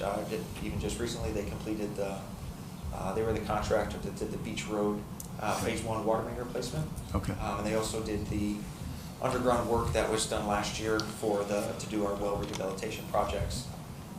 They're a large local underground contractor, so they're very well qualified to do the work. Very good. All right, thank you. I have had experience with them in other municipalities as well. I'm not aware of any problems that those municipalities have had with this company either. Okay, good. All right, thanks. I have two comments. One was just the one quote. It's come across the desk a couple times where we get one quote, maybe two, not just your department, other departments. You know, it'd really be nice to get more than one, like 3 minimum would be nice. I know it's a difficult market right now. Is there anything we can do to try to get more than one quote? So whenever we're a little bit, there's different ways to tackle it. So when we're in the position to actively go out and reach out for quotes, we're always looking for that minimum of 3. When we cross over that threshold to having to advertise, that we're a little bit limited in how actively we can go out because of there's a little bit more stringent rules in how much contact we can have with potential bidders or vendors in this case. We can certainly look at other ways to advertise. This one's kind of a weird in-betweener where it's not huge. There's some more complex MOT involved on the corner of Tequesta and Seabrook. So it's large enough that we had to advertise and kind of tie our hands a little bit, which is not a bad thing. The advertisement is, normally we're getting the biggest pool, but it's small enough that there's contractors just aren't super hungry right now. But we can definitely look at advertising in more ways. Again, we went through DemandStar, went through the village website. We can look at other plan rooms as well as potentially advertising in the paper. So we can look at other ways on that. Yes. Matt, correct me if I'm wrong. What I've heard is that a lot of the municipalities, particularly because of the demand for infrastructure work, that on a lot of these smaller types of projects, we're not the only ones who are struggling to get multiple bids in to do this kind of work. That's a problem other municipalities, I understand, are having as well. They are. That's absolutely true. It's just kind of the ebbs and flows of the market. Some of the larger municipalities have continuing contracts with different contractors that have different line items. So this one was a little bit. There's just some idiosyncrasies to this one where it doesn't really line up in because we're installing bioswales and some things that don't really fall neatly into line items that we could piggyback off one of those contracts without Keith looking at me going, 20% of this lines up and 80% doesn't really line up in these. You probably don't want to piggyback this. So this one was just kind of a unique one where we, whenever we can, that makes sense, we do that. But Okay. So yeah, I definitely would appreciate if, if there's even a little bit more you could do across the board, all departments. And like, I know it's a difficult market, it's hard to get bids right now, but if there's anything we can do, it'd be nice to start seeing some more quotes. I had one more question. I know that you had a contingency in there. Does this include like surveying? I know there's repairs to driveways, landscaping. Is all of this included in that?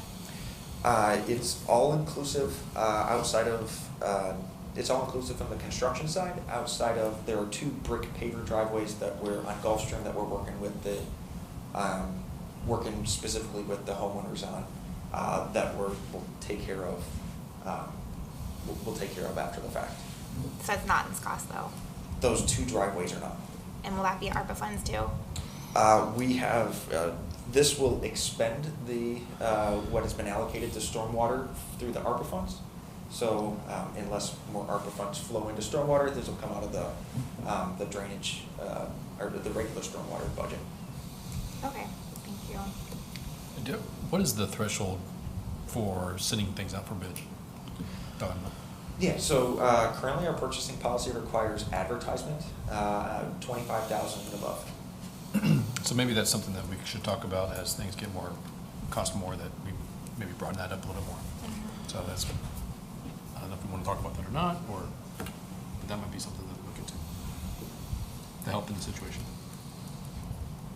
Jeremy, is that something you can look into? Yep, and we'll do, and bring you guys back a recommendation. Thank you. Okay, any other council comments? Okay, any public comment? Okay, can I get a motion to approve? Motion to approve. Second. All in favor? Aye. Okay.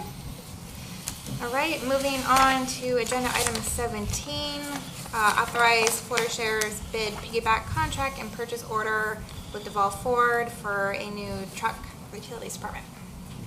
I think this gets us into the 5th inning, so I can hand it off to a reliever after this. So the FY22 budget included the purchase of a full-size pickup to replace a 2008 F-150 in our distribution division. Normally, I like to bring vehicle purchases to you early in the fiscal year. We attempted to do so, but in the fall, all 3 of the vendors on the Florida Sheriff's cooperative purchasing program, all 3 of them came back to us and said, we don't have any vehicles to participate in the fleet program. So we kind of parked it, but just recently, Deval Ford reached out to us and said, hey, we had an order canceled. We've got 3 fleet F-150s. Are you interested in any of them? So that allows us to come and fill this budgeted item.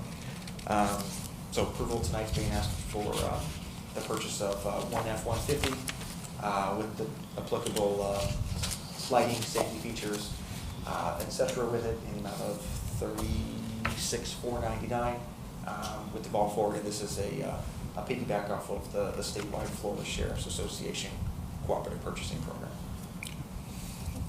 Any comments from council? Any public comment? Nope. Can I get a motion? Motion. Second. All in favor? Aye.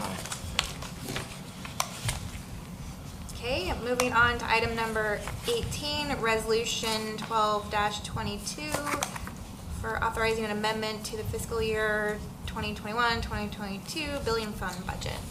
Good evening, Madam Mayor, Village Council. What you have from you is the budget amendment to amend the building department budget to increase the revenue in the amount of $200,000 and also to increase the expenditure in the amount of $110,000 for a new truck, a vacant part-time position that we have on building repairs.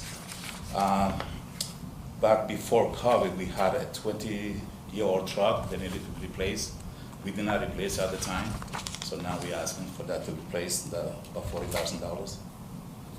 And also requesting to fill a vacant part-time position that we have in the building department for this fiscal year now. it's about 30,000. And last would be to replace an AC unit and replace the carpeting floor in the building department. And we also adding $90,000 to the fund balance, to the building department fund balance. Questions? Any comments from council or questions? Just a quick question. The vehicle purchase, would we be looking, as we have done in other situations, again, use a piggyback situation, as Water just said?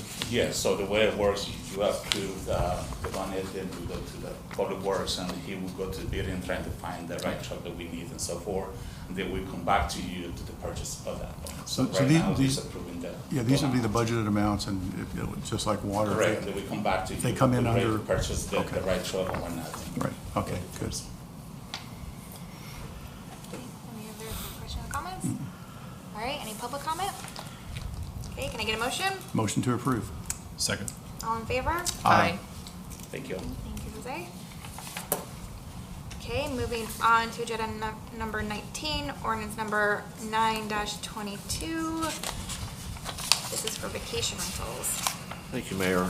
Ordinance 0922, an ordinance of the Village Council of Village of Tequesta, Florida, amending the Code of Ordinances at Chapter 78 zoning, Article 1 in general, Section 78-4 definitions, creating a new definition for the term vacation rental to correspond with Village Code and applicable state law. Also amending the Code of Ordinances at Chapter 78 zoning by creating an entirely new Article 14 vacation rentals to provide statutory compliant regulations for the operation of vacation rentals in the Village of Tequesta, providing that each and every other section and subsection of Chapter 78 shall remain in full force and effect as previously adopted, providing a conflict clause, severability clause, authority to codify an effective date and for other purposes.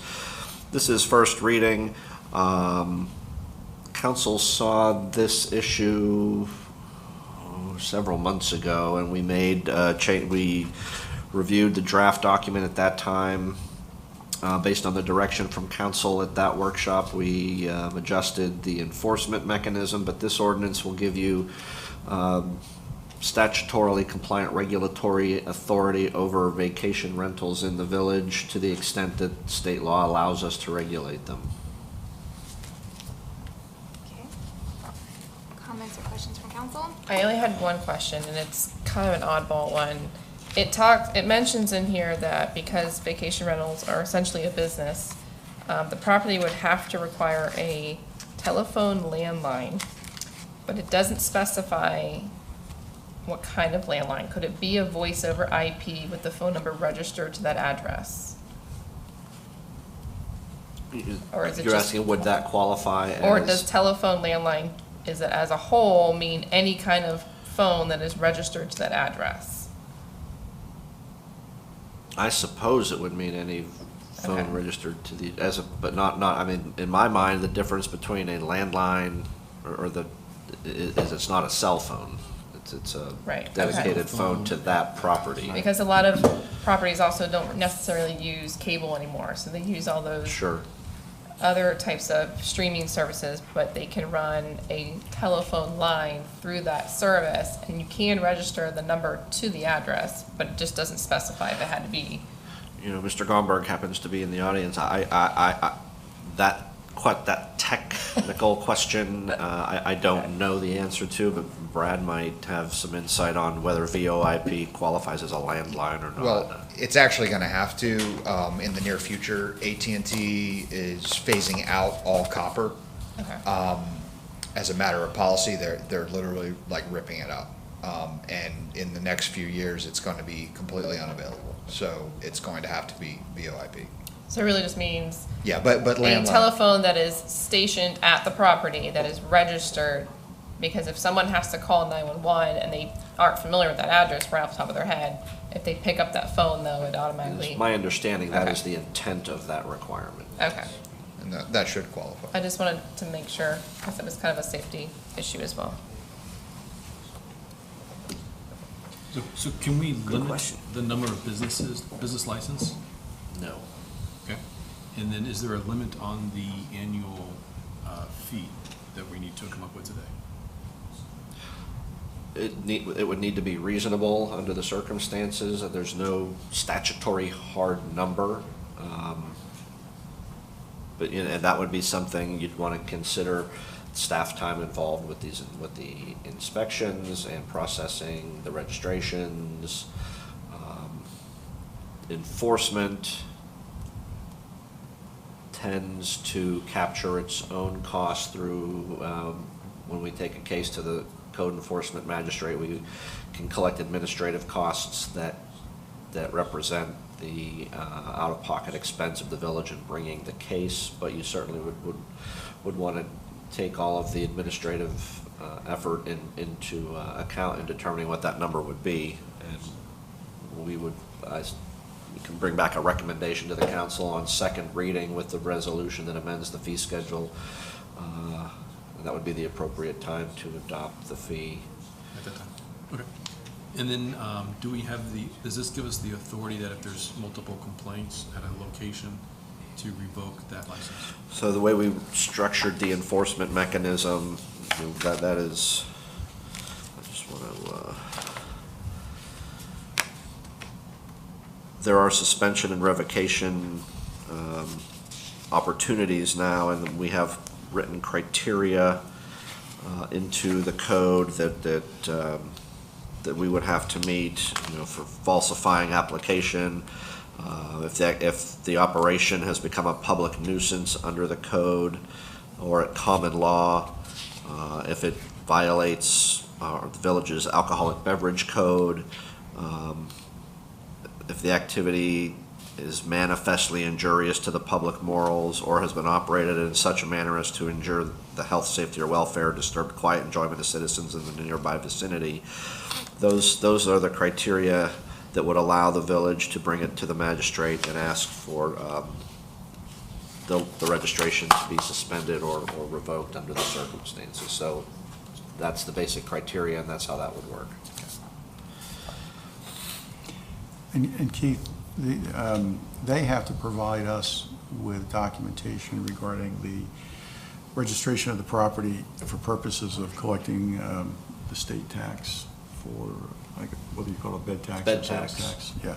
They have to provide us with documentation that they have, and then when they go to renew, do they have to provide us with documentation that those taxes that were gathered during the year have been paid? Yeah, I would think we would want to see that for the renewal process. Okay. I thought I saw something in here to that effect. I just wanted to make sure I was understanding it correctly. And that's been the county has suffered over the years with people skirting the bed tax payment. So, and this would be a mechanism that would certainly allow, above and beyond your question, allow the village to communicate with the county. And, we have these, and then it would still be incumbent on the county, if they hadn't paid, to go after them from a countywide level, but we would still be able to handle it through our registration process as well. So they would become an enforcement partner in that respect? Right. Okay. I had two questions. For the vacation rental responsible party, are we allowed to comment on the age requirements, or is that a legal thing? 'Cause right now it says 18 years or older. It's just, so it's a legally recognized quote-unquote adult. I don't remember if the statute required the 18-year off the top of my head or not. I can look at that and let you know before second reading. Was your thought to go to like 21 years old or something like that? Okay. I'll double check that and let you know if you can do that. How old do you have to be to rent a car? 21. 25, oftentimes. Oh, really? Unless you're working for a company that has an agreement. Right. That's a Okay. good question, though, if an age minimum is permissible. Okay, and then under vacation rental standards, swimming pool, spa, hot tub safety, reference a code, and Jose is still here, so maybe he can tell us. I'm pretty sure a pool fence and or alarm at the doors is required per code. For what? For swimming pool, Yes, spa, and hot tub it safety. does. So and anything else required? For the pool, no, it's required to be fenced on the perimeter and alarms with doors. Okay, and that would be checked annually too? That will be checking when we do the first inspection. So before we issue the license, that will be part of the inspection. And those requirements are captured under the Residential Swimming Pool Safety Act, which is the statute that's cited in the ordinance. Just wanted to confirm that, and that it would be checked annually too. Is it checked annually or just the first time? The first time when we do the inspection. So We don't check after that. That's the way the code works. So if we had to go in to do an inspection, just like we do with the building, right? So when we approve a pool permit, we make sure that they're in compliance with all the code requirement, but there's not a requirement for us to go by. So it still depends on the homeowner or the property owner to be in compliance. But I have a business and the Right. fire department comes to my. This would be different, me too. Yeah. You'd have to do it yearly if it was a. Right. a So business. what do we want this to be done yearly?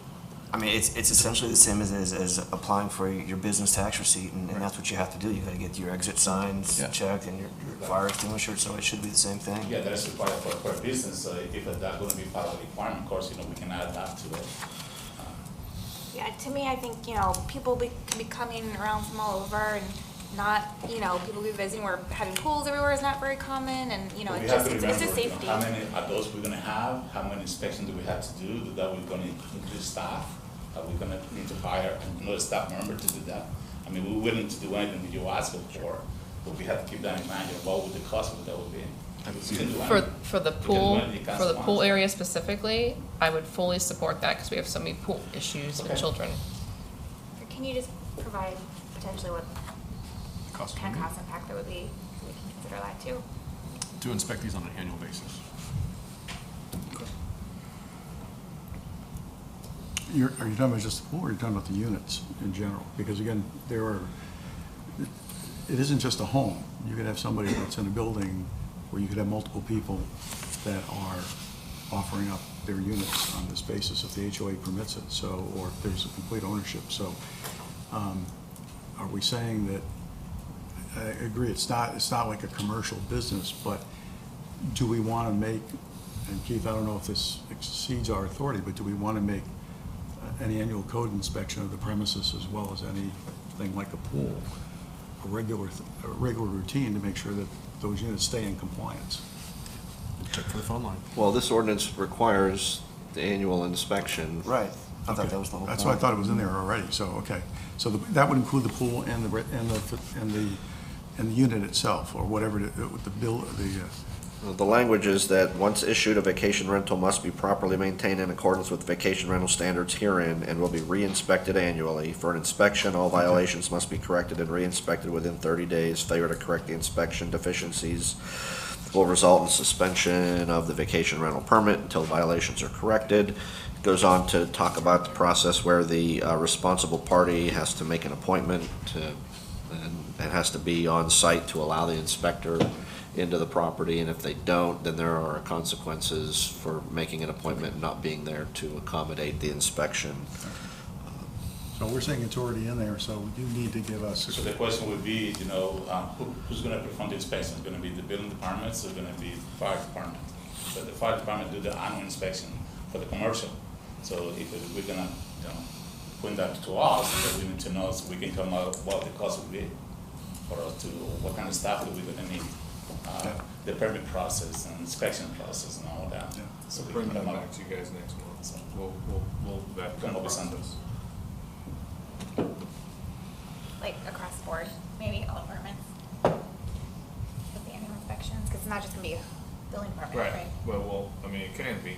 Let me just vet it. I mean, Jose and his staff are certified, could do that. Let me just vet it with the two departments. We're talking about fire and building. Well, it'll be somewhat volume dependent as well as to how many units are actually offered. Right. Within the village itself, so you're gonna have to look at that and take that into consideration too. Yeah. Is there a third party that can do it? Yep. Okay. Any other council comments? Any public comment? What, we can make a motion to approve, do we need to list any of the stuff that you're gonna provide at second reading? You could pass this on first reading. We're going to look at the age limit for the responsible party. We're going to look at the logistics of the inspections and also bring you back a recommendation for the fee schedule amendment at second reading. Any motion? So I'll make a motion based on those circumstances. And I'll second that. All in favor? Aye. Okay. Right, moving on to item number 20, approval of the equipment purchase, installation of radios and graphics on the new police department Dodge Durangos. Thank you, Mayor. Before you have a resolution for approval of the equipment purchase and installation of radios and graphics on the 4 police vehicles that were passed in this year's fiscal year that we utilize ARPA funds. We had originally budgeted $244,000 for the purchase of those vehicles and completely outfitted. The money that we're asking for, the $49,350, we will still have $95,000 left over in that. They came under what we thought it would be, so that'll be money that'll still be in the ARPA funds available. Any comments from council? No? Okay. I have a couple questions. Similar, there's only one bid for each scope. Is there a reason for that? Yes, we utilize the clause where we want them uniform and standard with all the other police vehicles. The new light bars that we went with, Federal Signal, there's only 3 distributors, and it's all owned by the same company, so sole source in that regard. And just for consistency, in the past, we would send it to different shops, and certain things would be, just different on how the vehicle appeared appearance-wise and just functionality. Okay. And then I'm not a big fan of this coming from ARPA funds, but from what I understand, I don't think this could come from the Special Law Enforcement Fund either. Can you explain? Yep, so for the Special Law Enforcement Fund, it can't be anything to supplant our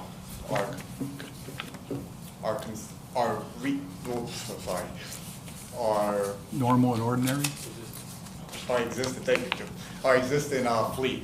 So it would be to add in addition to, so anything that we would replace, for example, like a gun or a radio, something that we would need, you can't utilize it to replace it. It has to be, if we're gonna add to it, that's where the Law Enforcement Fund allows you to do, among, as in regards to training and everything else, but in regards to equipment, it's very clear that we just can't say, because it's something that's standard in police vehicles, it can't be utilized for that. It was just if we're gonna add an additional 4 cars and then say, then we would add 4 additional radios or graphics, then that would be allowed outside of the normal budget. All right. So I have a question to base off that. I think the boat came from funds like this. Yes, that's correct. Are we allowed to replenish that boat with funds? That's a good question. Honestly, I would have to make some calls in that regard and to see, how it would be, but that's a great question. Okay. I'd be curious to know if that's something that we can, or is this designed to just continue to grow? Right. In that example, I honestly I'd have to take a look at it and see, just because it was originally purchased for lease, so perhaps there's something that will allow us to replace it, to upgrade or on that. So I would have to follow up on that. Okay. And then this is kind of a silly question, but I have to ask, are the conditions of lights on the current cars in good condition? Could they be reused on the new cars, or is that not possible? No. Honestly, we're always having issues with the lights. Councilman Johnson can tell you that it's something that's visually, it comes and goes. But with the new lights package that we went with, when they go into the intersection, I don't want to misquote the percentage, but they're a lot more clearer as the officers enter in the intersection. They're a lot more just based on the design. It has like a V-shaped design. If you see the Durangos, it's a V-shape. It actually helps in regards to lighting up intersection as the officers, which obviously means more safety for the officers as well as the residents as they're driving throughout their day. Okay, thank you. Any other council comments? Any public comment? Can I get a motion? Motion to approve. Second. All in favor? Aye. Okay, thank you. All right, moving on to agenda item 21, approve renewal of CrowdStrike Complete Managed Detection and Response. Good evening. So this is the renewal of our existing endpoint detection and response system. This is the endpoint layer of our security, which basically lives on the computers and the servers. And in addition to a software component, there's also a service component. It's fully managed by a team of IT security professionals who basically sit in a command and control center and monitor our infrastructure and our environment for signs of compromise. As soon as they detect any sign of compromise, their team comes in, remotely and remediates whatever the issue is. And that's all done within a matter of minutes, 24/7. So it is a critical component of our IT security, and if there's any questions, I'd be happy to answer. Thank you. Any comments from council? No, I just comment, I mean, as our accounting firm told us, maintenance of security in this arena is absolutely critical, and, CrowdStrike's got an unbelievably good reputation. We did the Palo Alto, I think, the last time around, so this is just shoring up or maintaining that defense posture that we currently have. Okay, any other comments? I was going to ask about the accounting firm made a recommendation. Is that something that you've looked into their capabilities, or is that something that's worth looking into? Sorry, what recommendation? Yeah, the accounting firm that did our audit made a recommendation that they could add or assist in cybersecurity. Have you looked into that, or see what their capabilities are, or what they're recommending? I have not. I'll have to look into that. I wasn't aware of that. Or if we're talking about like a security audit? I don't know what they were talking about. Okay. It'd be good for you to maybe look into. Yeah, what it is I'll and see check if it it's out. worthwhile, because they're going to come back annually. Yeah. And pitch that to us. So. Yeah, we have definitely looked into audits in the past, and we've undertaken a couple, although not extremely comprehensive. Mm-hmm. It would certainly be a good idea. It's been cost prohibitive in the past. Okay. But I will definitely check into what they're talking about. Thank you. Any other comments? Any public comment? Can I get a motion? Motion to approve. Second. All in favor? Aye. Thank you. Moving on to agenda item 22, 2022 governmental assemblies appointments. Marianne, you want to go through this one? Usually Laurie does, but I can run through it too.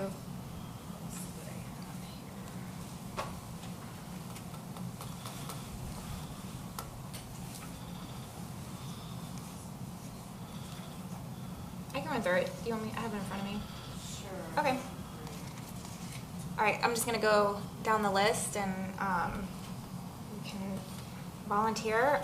So the Palm Beach County League of Cities General Membership Meeting was previously D'Ambra and Stone.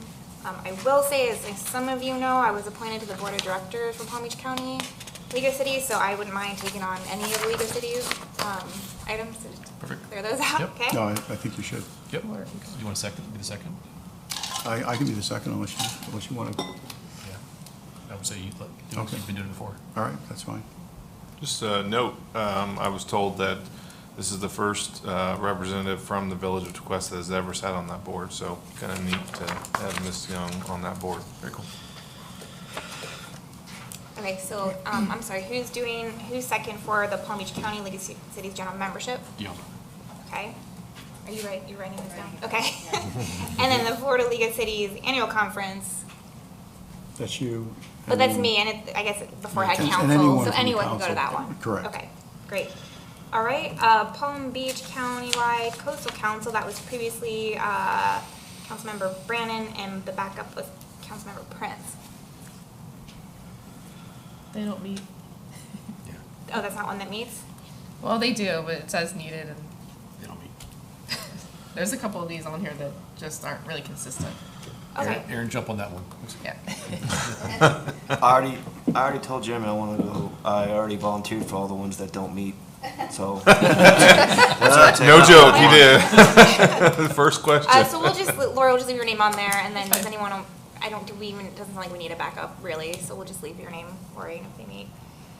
Loxahatchee River Management Korean Council, that was Council Member Prince and Mr. Hammond. I will say I like Mr. Hammond on this one because it's kind of your domain. I hate to volunteer you for things. Do they meet often? I feel like we've gotten a couple updates, but not many. Yeah, my recommendation, we keep a staff member on there. Obviously, if an elected official wants to go, I think that'd be great, but I think Matt being on that, representing the village and helping make decisions is great. Yeah, I'm happy to go. I've gone to them since I've been here.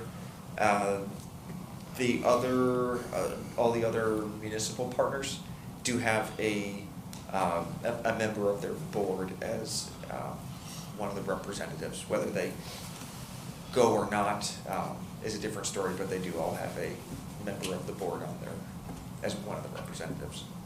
Okay, and are they still the fourth Monday of the month? They're not that often. Okay. They're about quarterly. They're not monthly. Okay, so quarterly. Someone want to volunteer for that one? Is that the meeting that's very long? Like they used to be, right? They used to be like really long. Is that right? Have they like kind of tightened it up? They're not 15-minute meetings. They're typically hour and a half to 2 hours. Okay. It would probably be average. Does anyone want to volunteer for that one? That was Mr. Prince's. So sorry, he's no longer here. I think you, on that one, just put it council. But they don't meet that often, so Right, if Aaron, that there's a need. sounds like a good one for you. Can we put your name for that, Councilmember Johnson? Quarterly, maybe? You guys' definition of volunteer is something I need to read up on. I know. Just pull up my PTO skills. Yeah. If you don't volunteer, you get recruited. Can we recruit you for that one? Wait for the next page. It's coming. Yeah, I'll do it. Okay, thank you. North County Intergovernmental Coordination Program, I'll go ahead and take that one. Anyone else? And I can back you up on that. You'll do the backup? Okay. Perfect. And that's no longer Valashes, that's Commissioner Marino. Correct. And I think this says meets monthly in June. I know, Laurie's not here. I'm assuming it's, It doesn't meet very often. okay. All right, the Northern Palm Beaches Cultural Alliance. Oh, Councilmember Brandon, you were on that one before. I am currently the chair of it. I mean, things can always change with their officers. But yeah, it's once a month on Fridays. Okay, so you as a chair, there doesn't need to be any other representation there, and then we can keep Deborah as the backup. Okay. All right, Chamber, the business before hours, I go to that one most months. I don't mind continuing to do that one, unless anyone else wanted to. Mornings are rough for me. And then, what about business after hours? That was Councilmember Prince before. I'll do that. Okay, thank you. Okay, the Chamber Economic Development Committee. Before that was Vice Mayor Stone and Councilmember Prince. Happy to continue to do that. It meets about every other month. I'll be the backup for that. Okay, thank you. Chamber Governmental Affairs. I've been doing that one monthly. I don't mind continuing to do that one. Yeah, I think we should switch. I was doing it as mayor, but Yeah, I think it's I more was always appropriate. joining and listening too. And you were so. always joining in, so yeah, let's just switch places there. Perfect, okay. Next, the Chamber Environmental Subcommittee. That was Councilmember Brannon, and then Yeah. EAC member Jessica Namath. And that one, if anybody wants to jump on that one, feel free. They started meeting at like 8 a.m., which for me, if I'm fully honest, that's hard, because if our bus does not come, then I am running 12 kids to school. I don't mind taking that. I have conflicts sometimes. Yeah, like I it's don't. kind of spotty for me, so it's not that I can't always. But it's been a lot of times in the morning. They've been doing a lot of visits in They've been other going municipality places. areas, like Yeah. on nature trails, new developments that are going in, discussing the environmental impacts of it. So usually it's on location lately somewhere. Yeah, it has been. So you want to take that one and I'll be the backup? Yep, that sounds good. Okay. Okay, and then the No Wake extension at Jupiter Narrows. That's on here. I don't know if there's that thing anymore. It's, it's not dead, but. Yeah, they're sort of back up. They're in a redo the whole process. I know you were at the Beach Road meeting. Well, I mean, I know they're still going to make another effort to try and push this through. There hasn't been a formal meeting, however, in some time, and I haven't spoken with Peter to find out if there's anything scheduled at this point in time. I haven't heard of anything being scheduled, but you and I were kind of sharing this, Molly, and if you want to continue to do that, Yeah, we that's can fine just with leave me. it. Okay. Yeah. All right. EAC was council member Anybody else Brandon. wants to hang out and join them? We can switch, take turns. I think they like you. Do they? I don't know if they do. Okay. I need a backup though, because sometimes there's a jam that I'm in. Again, it kind of comes back to what's going on in our county and the unreliance of them. I'll be the backup for that one. Okay. Okay, thank you. And then the business forum, that was council member Prince and myself, and I know I've been attending them, and I know Vice Mayor Stone does. I still attend them. I'm happy to continue Two to of us. attend. Okay. If no one else wants to. Okay, and then for the League of Cities, the county and state, the voting delegate would be, I guess we'll change that to me, and then Right. what about alternates? Happy to do alternates. Okay, But you're gonna be part of the League of Cities doing that, aren't you? You're the backup, so. Well, we were both the Palm Beach and the Florida. We had differentiation on the two. So do you want to stay with the Palm Beach?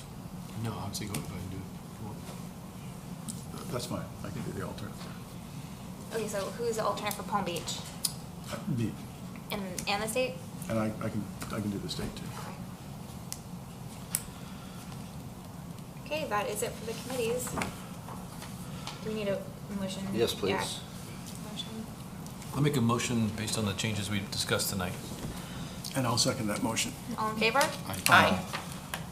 Okay, and moving on to the two items we added to the agenda. We have authorized amendment to agreement and purchase order for chemicals for utility department.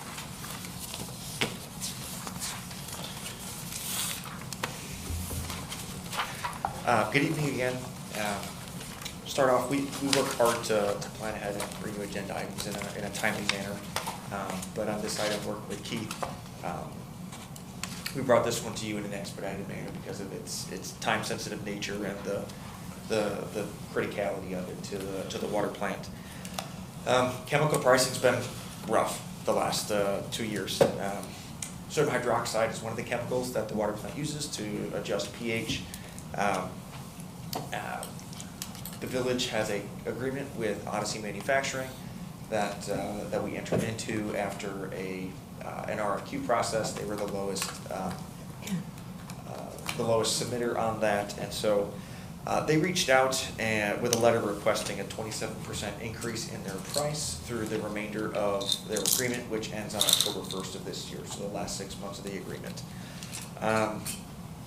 And so the addendum before you is accommodating that. Our short-term options on this are kind of limited, but our long-term options are not. So this would, we would enact this in lieu of having our vendor exercise their termination clause. But in the summer, we will put this out to bid and make sure that we are getting the lowest price on it with a new agreement to come this fall.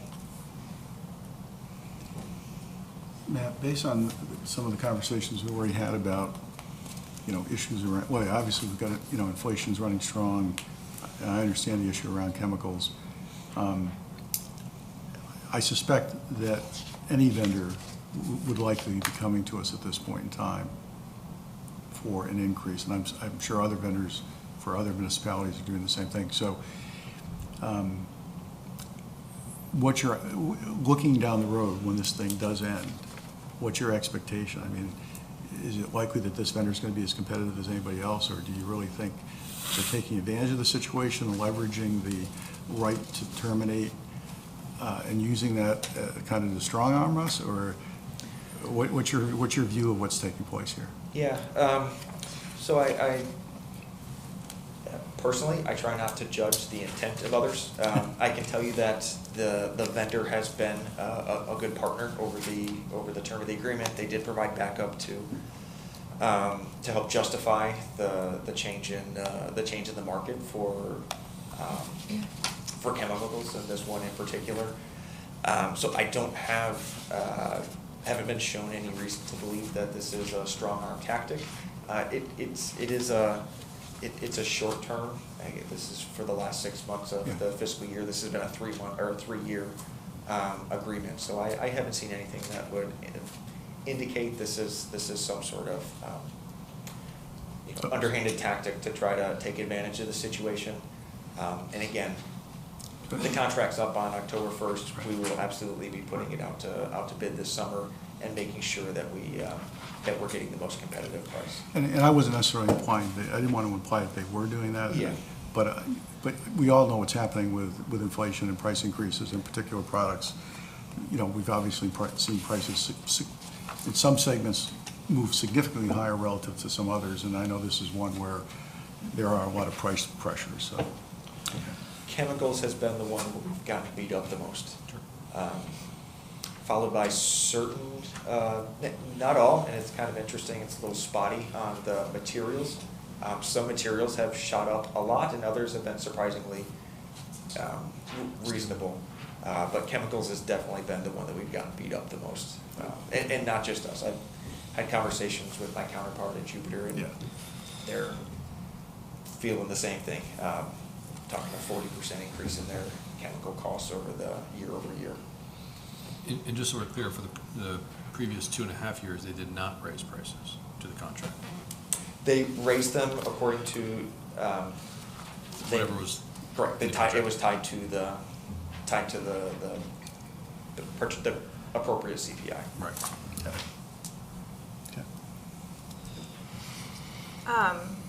Just a quick question. Do any other local municipalities use this company? Do you know if they got the same letter and price increase? It is the same letter that they have been giving to their vendors, or that this manufacturer has been sending out to their customers. I know that sometimes when I used to give price increases, we would negotiate maybe a portion of it for a period of time. Have we pushed back at all, saying, we'll take a full year's delivery now, or anything like that? I don't know if you can do that with this chemical. So. Yeah. So in this particular case, we haven't pushed back on this one. It's something that we can do. I certainly don't want to be without sodium hydroxide, because that again, it's a pretty critical component too. We're not operating our oil plant without it. So, it's a short term. This is a short term instance, and we'll be putting it out to competitive bid. 10,000. 10,000. Okay. When would you run out? So we obviously order, that can't happen. Yeah. So we order monthly. Monthly. Okay. Yeah. We order monthly, and there's a 30-day termination clause in the contract. Okay. So you mentioned the termination clause, and maybe this is more a question for Keith. Is there any language in our contract that protects the village from cost escalation? It's a convenience. I mean, the termination clause is for convenience on both sides. So we could terminate for convenience for no reason. They could terminate for convenience for no reason. The practical reality is with a 30-day convenience clause, there's it's not really, because we could say no to the request, and they could fill the current order and then exercise their 30-day option to terminate their agreement with the village, and then Matt would have to go find a new supplier. In a quick turnaround. Certainly, it would be a lot more beneficial to be able to prepare a request for quotes, put it out, rather than scramble to. So does that allow us to put a request for quote now? Nothing that would prevent us from doing that. Okay. We have the same. Well, given the point that Molly raised, though, would this be a time where we would want to eliminate that 30-day termination clause for the balance of this contract, so that we lock it in, and we can't, and they can't come back and ask for additional price increases. So from now until, you said it's October 31st, did you say? October 1st, yeah. October 1st, that we lock it in for the balance of the term. We could negotiate, that could be a counter offer to their request for a price increase, if that's what the council directed. Again, you know these folks, Matt, and you know the relationship, so is that something that you think would be a reasonable counter to come back to them with and say, hey, we're going to agree to this, but we'd like to go ahead and then just lock this in through October 1st? And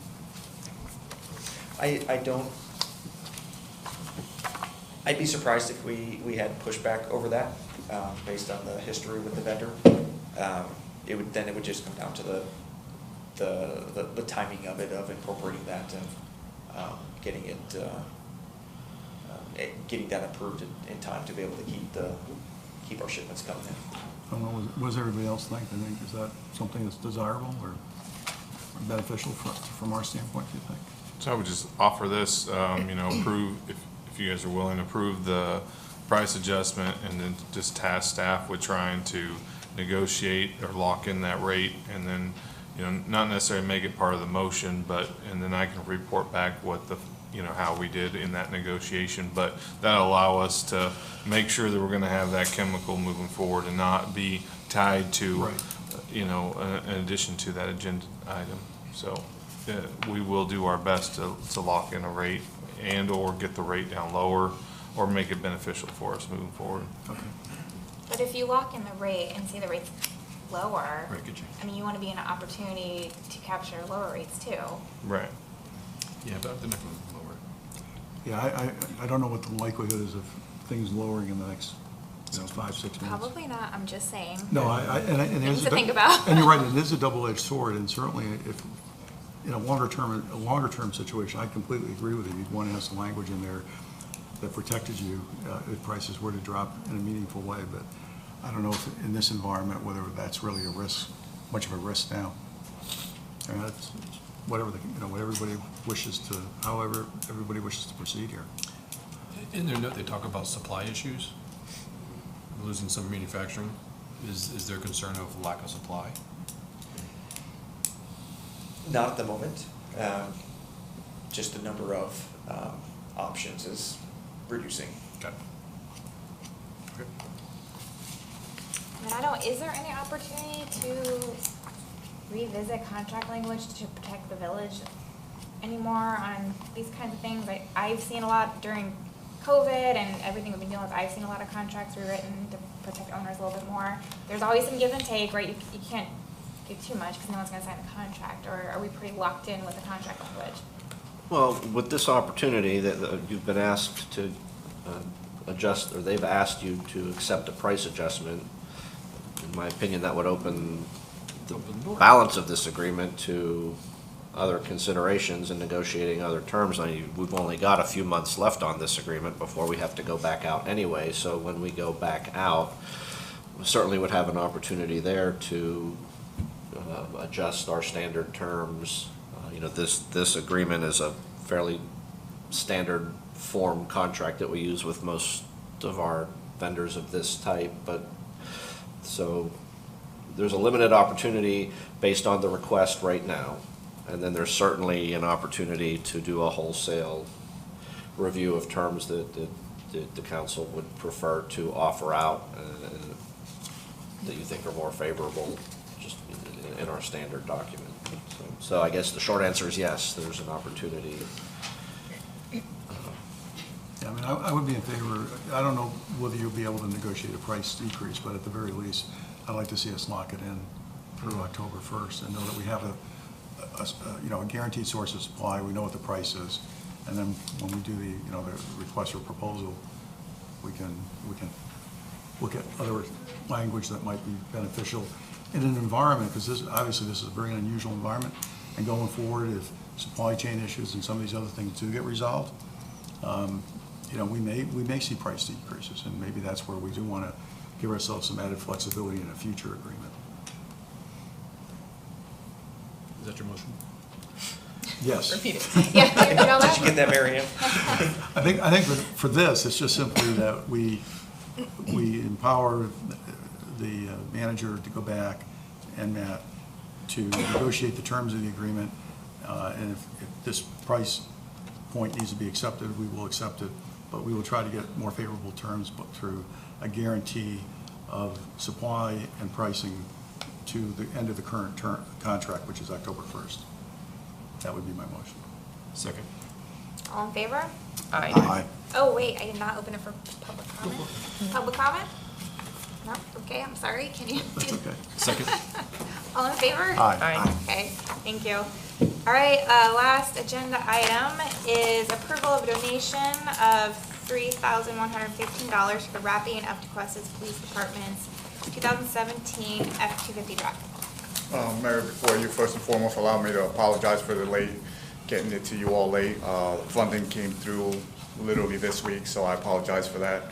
Before you have, for your approval, a donation of $31.15 for a military wrapping of our Ford F-250. The vehicle is being wrapped for Military Appreciation Month, which is May, and it has a lifespan of 5 to 7 years. There is no cost whatsoever to the village. This is actually donated by a resident that lives on River that was in the military himself and was completely behind this. So I just, in regards, we do so many things for the military, and obviously they do so much for us. I just think this would be a great sign of support from Tequesta Police Department and the village of Tequesta. This is coming for you guys as a donation that's specific. Anything, I think over $500 needs council approval, so that's why it's coming before you guys. Okay, any questions or comments from council? So is this the military wrapped vehicle? No, it's Oh. for the F-250 that Okay. has the portable message board, the bow. We kind of use that for everything. It also kicks off the July 4th Freedom Run as well, and it's, you know, part of so many functions that we have in the village as well as outside. It's very cool that he's donating that. And it's just gonna, the wrap's gonna stay Yeah, after May? Yeah, it's not going to be temporary. It's going to be a 5 to 7 years of lifespan. Obviously, you know, we'll see what it looks like as we get closer with the sun and everything else, but it's going to stay year round. Well, thank you to Menton Graphics. So I'm not opposed to it, and I think it's a great, you know, recognition to our military, and we all know how much we support the military, especially them. I do have a concern with the perception of police vehicle looking like a military vehicle. And I don't know if anybody else has that same concern. I don't, the wrap isn't going to make it look like camouflage, no. an It's not a assault vehicle. camouflage. It's, Okay. no, it's just gonna have the branches of service Correct. represented, right? Yeah. Okay, thank you. Appreciate that. No problem. Okay, and I'd like to, apologies if I don't pronounce it correctly, but I'd like to thank the Coal Kicks for donating it. Any public comment? Can I get a motion? Motion. Second. All in favor? Aye. Okay, moving on to any other matters. Does anyone also have any other matters? I would like to make a suggestion to the council to consider something.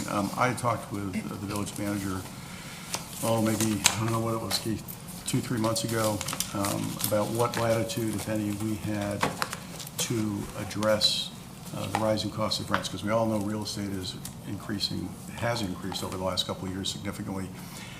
Rents have increased significantly as well, and a lot of people are literally getting priced out of the village. As the village attorney explained to me, you know, we're very limited in what we could do, and as I said to him at the time, I'm a big believer in private property rights, so even in asking, I was kind of unsettled bringing the subject up, but I don't know if any of you saw this, but Lake Worth passed an ordinance which addressed people who were renting month to month. And it did not infringe on the property owner's rights, but what it did was grant to tenants the right to have that property owner inform them with sufficient time if, one, they were going to end that month-to-month relationship, or two, if they were going to increase the rent by more than 5%. So they weren't prevented from terminating it, they weren't prevented from raising it by more than 5%. But in order to do so, they were required to provide 60-day notification. I would suggest that we not limit it just, or my thought would be not to limit it just to the month-to-month, but to say, have the same requirement in place, whether it was a month-to-month or a term, a rent for a specific term. And actually, the ordinance does address both. Oh, it does, It okay. provides, I think state law requires 15 days. And they're The providing Lake Worth 60. ordinance is based on a Miami-Dade ordinance, which is based on an Attorney General opinion that opined that this is not in conflict with state law. It would require, someone that's in a month-to-month tenancy, it would require the landlord to give a minimum of 60 days notice before terminating a month-to-month tenancy.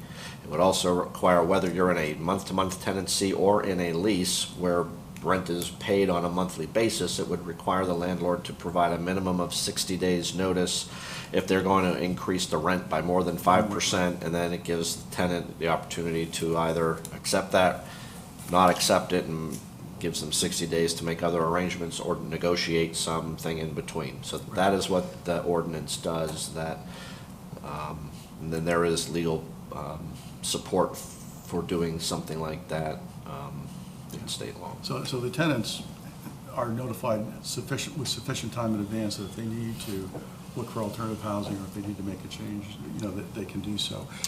The other element I'd like to bring up again, I know we talked about it at the workshop, but again, you may have seen this article with Palm Beach County talking about doing a bond referendum to raise money for essential housing.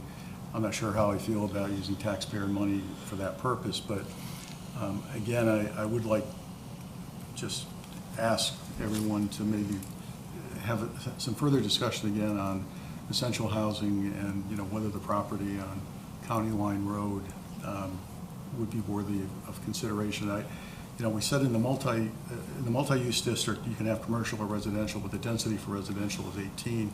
That was why I suggested the idea of having a new residential zone R4 where we maybe go to the 18, but we wouldn't want commercial out there on County Line. So I'd like to see us maybe talk about these two items in a workshop format to see if there's merit to moving forward with either one of these ideas. I'd be okay with workshopping it. I've been keeping an eye on workforce housing programs. I know I forwarded Jeremy Palm Beach Gardens study they just had done.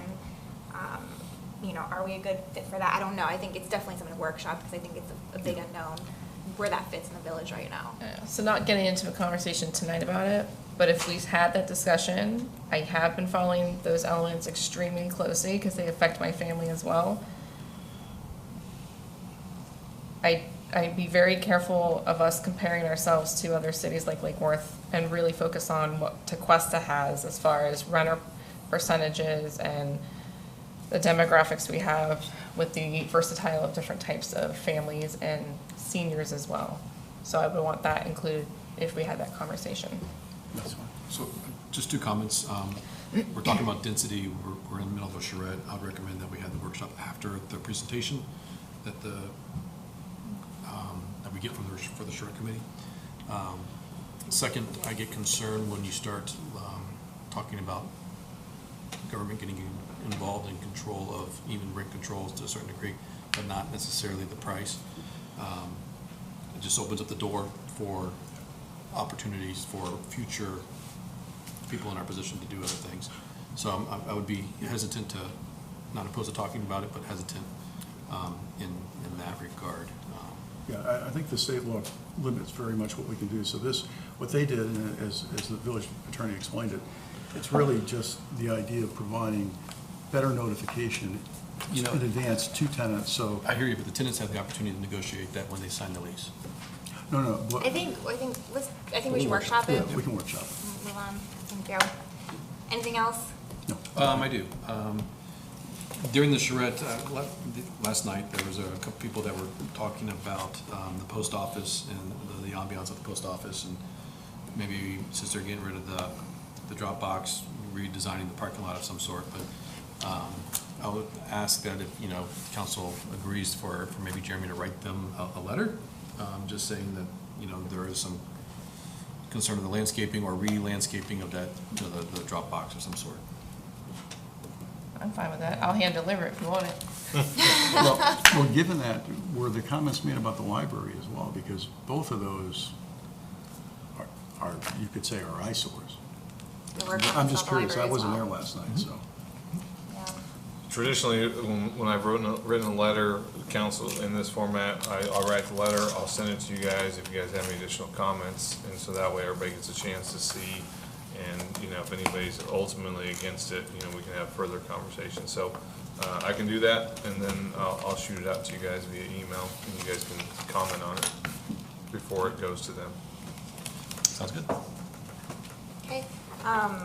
Two things. One, I just want to revisit when we're talking about the chemicals. Broader, do we want to look at contract language, maybe revising some contract language to protect the village more from cost escalation, or from a broad point, don't do it case by case? That would mean, that would be something Keith would have to do if we want to broadly look at the template, the contract templates. I think it's worthy of conversation. In stable economic times, it's not as much of an issue, but we're not in stable economic times at this point, and you don't always know when those situations are going to occur. So I think having a conversation around that actually makes a lot of sense. Does anyone oppose? No? Okay. Maybe we can drop up some options. I can, sure. So, we're going to workshop it, Keith. Even with that one, so like the contract language that we're talking about, so when we draft up language in a contract, we can, and I think it's important that we do, especially all of the rec center stuff, we can put different language in there based on, pandemic or whatever that language is. Ultimately, you guys get to, we're going to negotiate that with the vendor. They may reject or whatever. Ultimately, you guys get to approve the final contract. So if there's something in that final contract that you guys want to see in there, at that point, you can try to amend it. But I think it should be something that we should be doing in all of our contracts moving forward, and Keith can put some of that. Yeah, we look at these documents pretty much on an annual basis. They've served us well over the years. This is a unique time, but it's certainly worth a fresh look under the circumstances. This is what we know now. Agreed. Yep. Okay, thank you. And then my last item was, this didn't come up at our last workshop, but in regards to what Treasure Coast Regional Planning Council is doing and the areas of Beach Road that are being looked at, do we, I know staff is working on putting together options and items for us for our next workshop. Do we want one of those items to be a suggestion on a moratorium or zoning in progress? To workshop, to add that to the list to talk about at the next workshop? To moratorium what? So basically, and you can explain it better, it's a hold on. Well, I know what that is, but what, on what, building or redevelopment? I think you could call out certain zones. You're talking about redevelopment in the R3 zoning district. You're talking about multi-story buildings in the R3 zoning district. You can, when you do a zoning moratorium, it has to be as narrowly tailored as possible to pinpoint the issues that you're looking to revise without holding up development that's not captured by the issues that you're trying to work on. So that's really the biggest challenge at the front end, is defining what you want to capture in the moratorium, and you don't want to capture things that aren't an issue inadvertently. That's what you would need to discuss and frame for purposes. Otherwise, it's really a very basic ordinance that I've written many moratorium ordinances. So that's really the key, is defining the parameters of what you're capturing, what you want to hit the pause button on in terms of future development while you work on that particular part of the code. Okay. What are you concerned about? the areas we're working on with Treasure Coast Regional Planning, and we're looking at Beach Road, those aren't gonna be finalized within a month. Those are gonna be months before we're finalized, so it's opportunity. Otherwise, what's the point of putting together a plan? But are there plans or development plans that you think that are forthcoming that will emerge, that you think, before Yes. the charrette? Yes. Potentially. Yes. Such as what? I'm not gonna say it on public record, Why not? Why? Why? because I don't have the official document to it yet. Who am I to say that's their? I mean, we can discuss it. I'd be hesitant. I guess the question I have is exactly what is the problem per se that is at issue? What code are you concerned about? We're seeking to find a solution for. I don't want to, if somebody comes forward with a great development plan, I don't want to needlessly forestall it or say, hey, you can't proceed. I mean, the process we have now is they do come to us, we ask them to come to us before they've even gone too far, in expending money to give us a concept. And what we found so far is that when we've given them the feedback from this council, they've taken it, and generally they have responded fairly well because they want to, be good neighbors and when they come into the village with their project. So I don't want to needlessly delay things, but I'm certainly open to discussing it if we know exactly what it is we're trying to focus on. You're talking about Nils's presentation, like the aesthetics part of it, Yeah, right? well, I mean, Putting I don't know if something you in. guys had a chance to look at what Treasure Coast Regional, their progress, but there's a lot of amazing Great stuff on ideas. there. We've gotten a lot of amazing public feedback, and, we might lose an opportunity to enact that if we don't do. And I'm not saying that's the right choice. I'm saying let's understand the language a little more, what the ordinance would say, the areas we would look at. Do we want to add that to the workshop? So it sounds like we're already we're Yeah, going down so the path already. is everyone so up for, Yeah. no one's opposed I to am. it? Okay. The As long as conversation. there's no more than 3 items. I know. I And then know. at 9 p.m. 1, 2, I make sure there's more than that. So you can add that and any information that would be helpful for that process at the workshop too. Okay. Okay. All right. Anything else? No? Can I get a motion to adjourn? Motion made. Oh, I'll second. All in favor? All Aye. right, thank you, everyone. 8:30 now. Yeah. They can ask. Oh, they haven't, yeah, they haven't.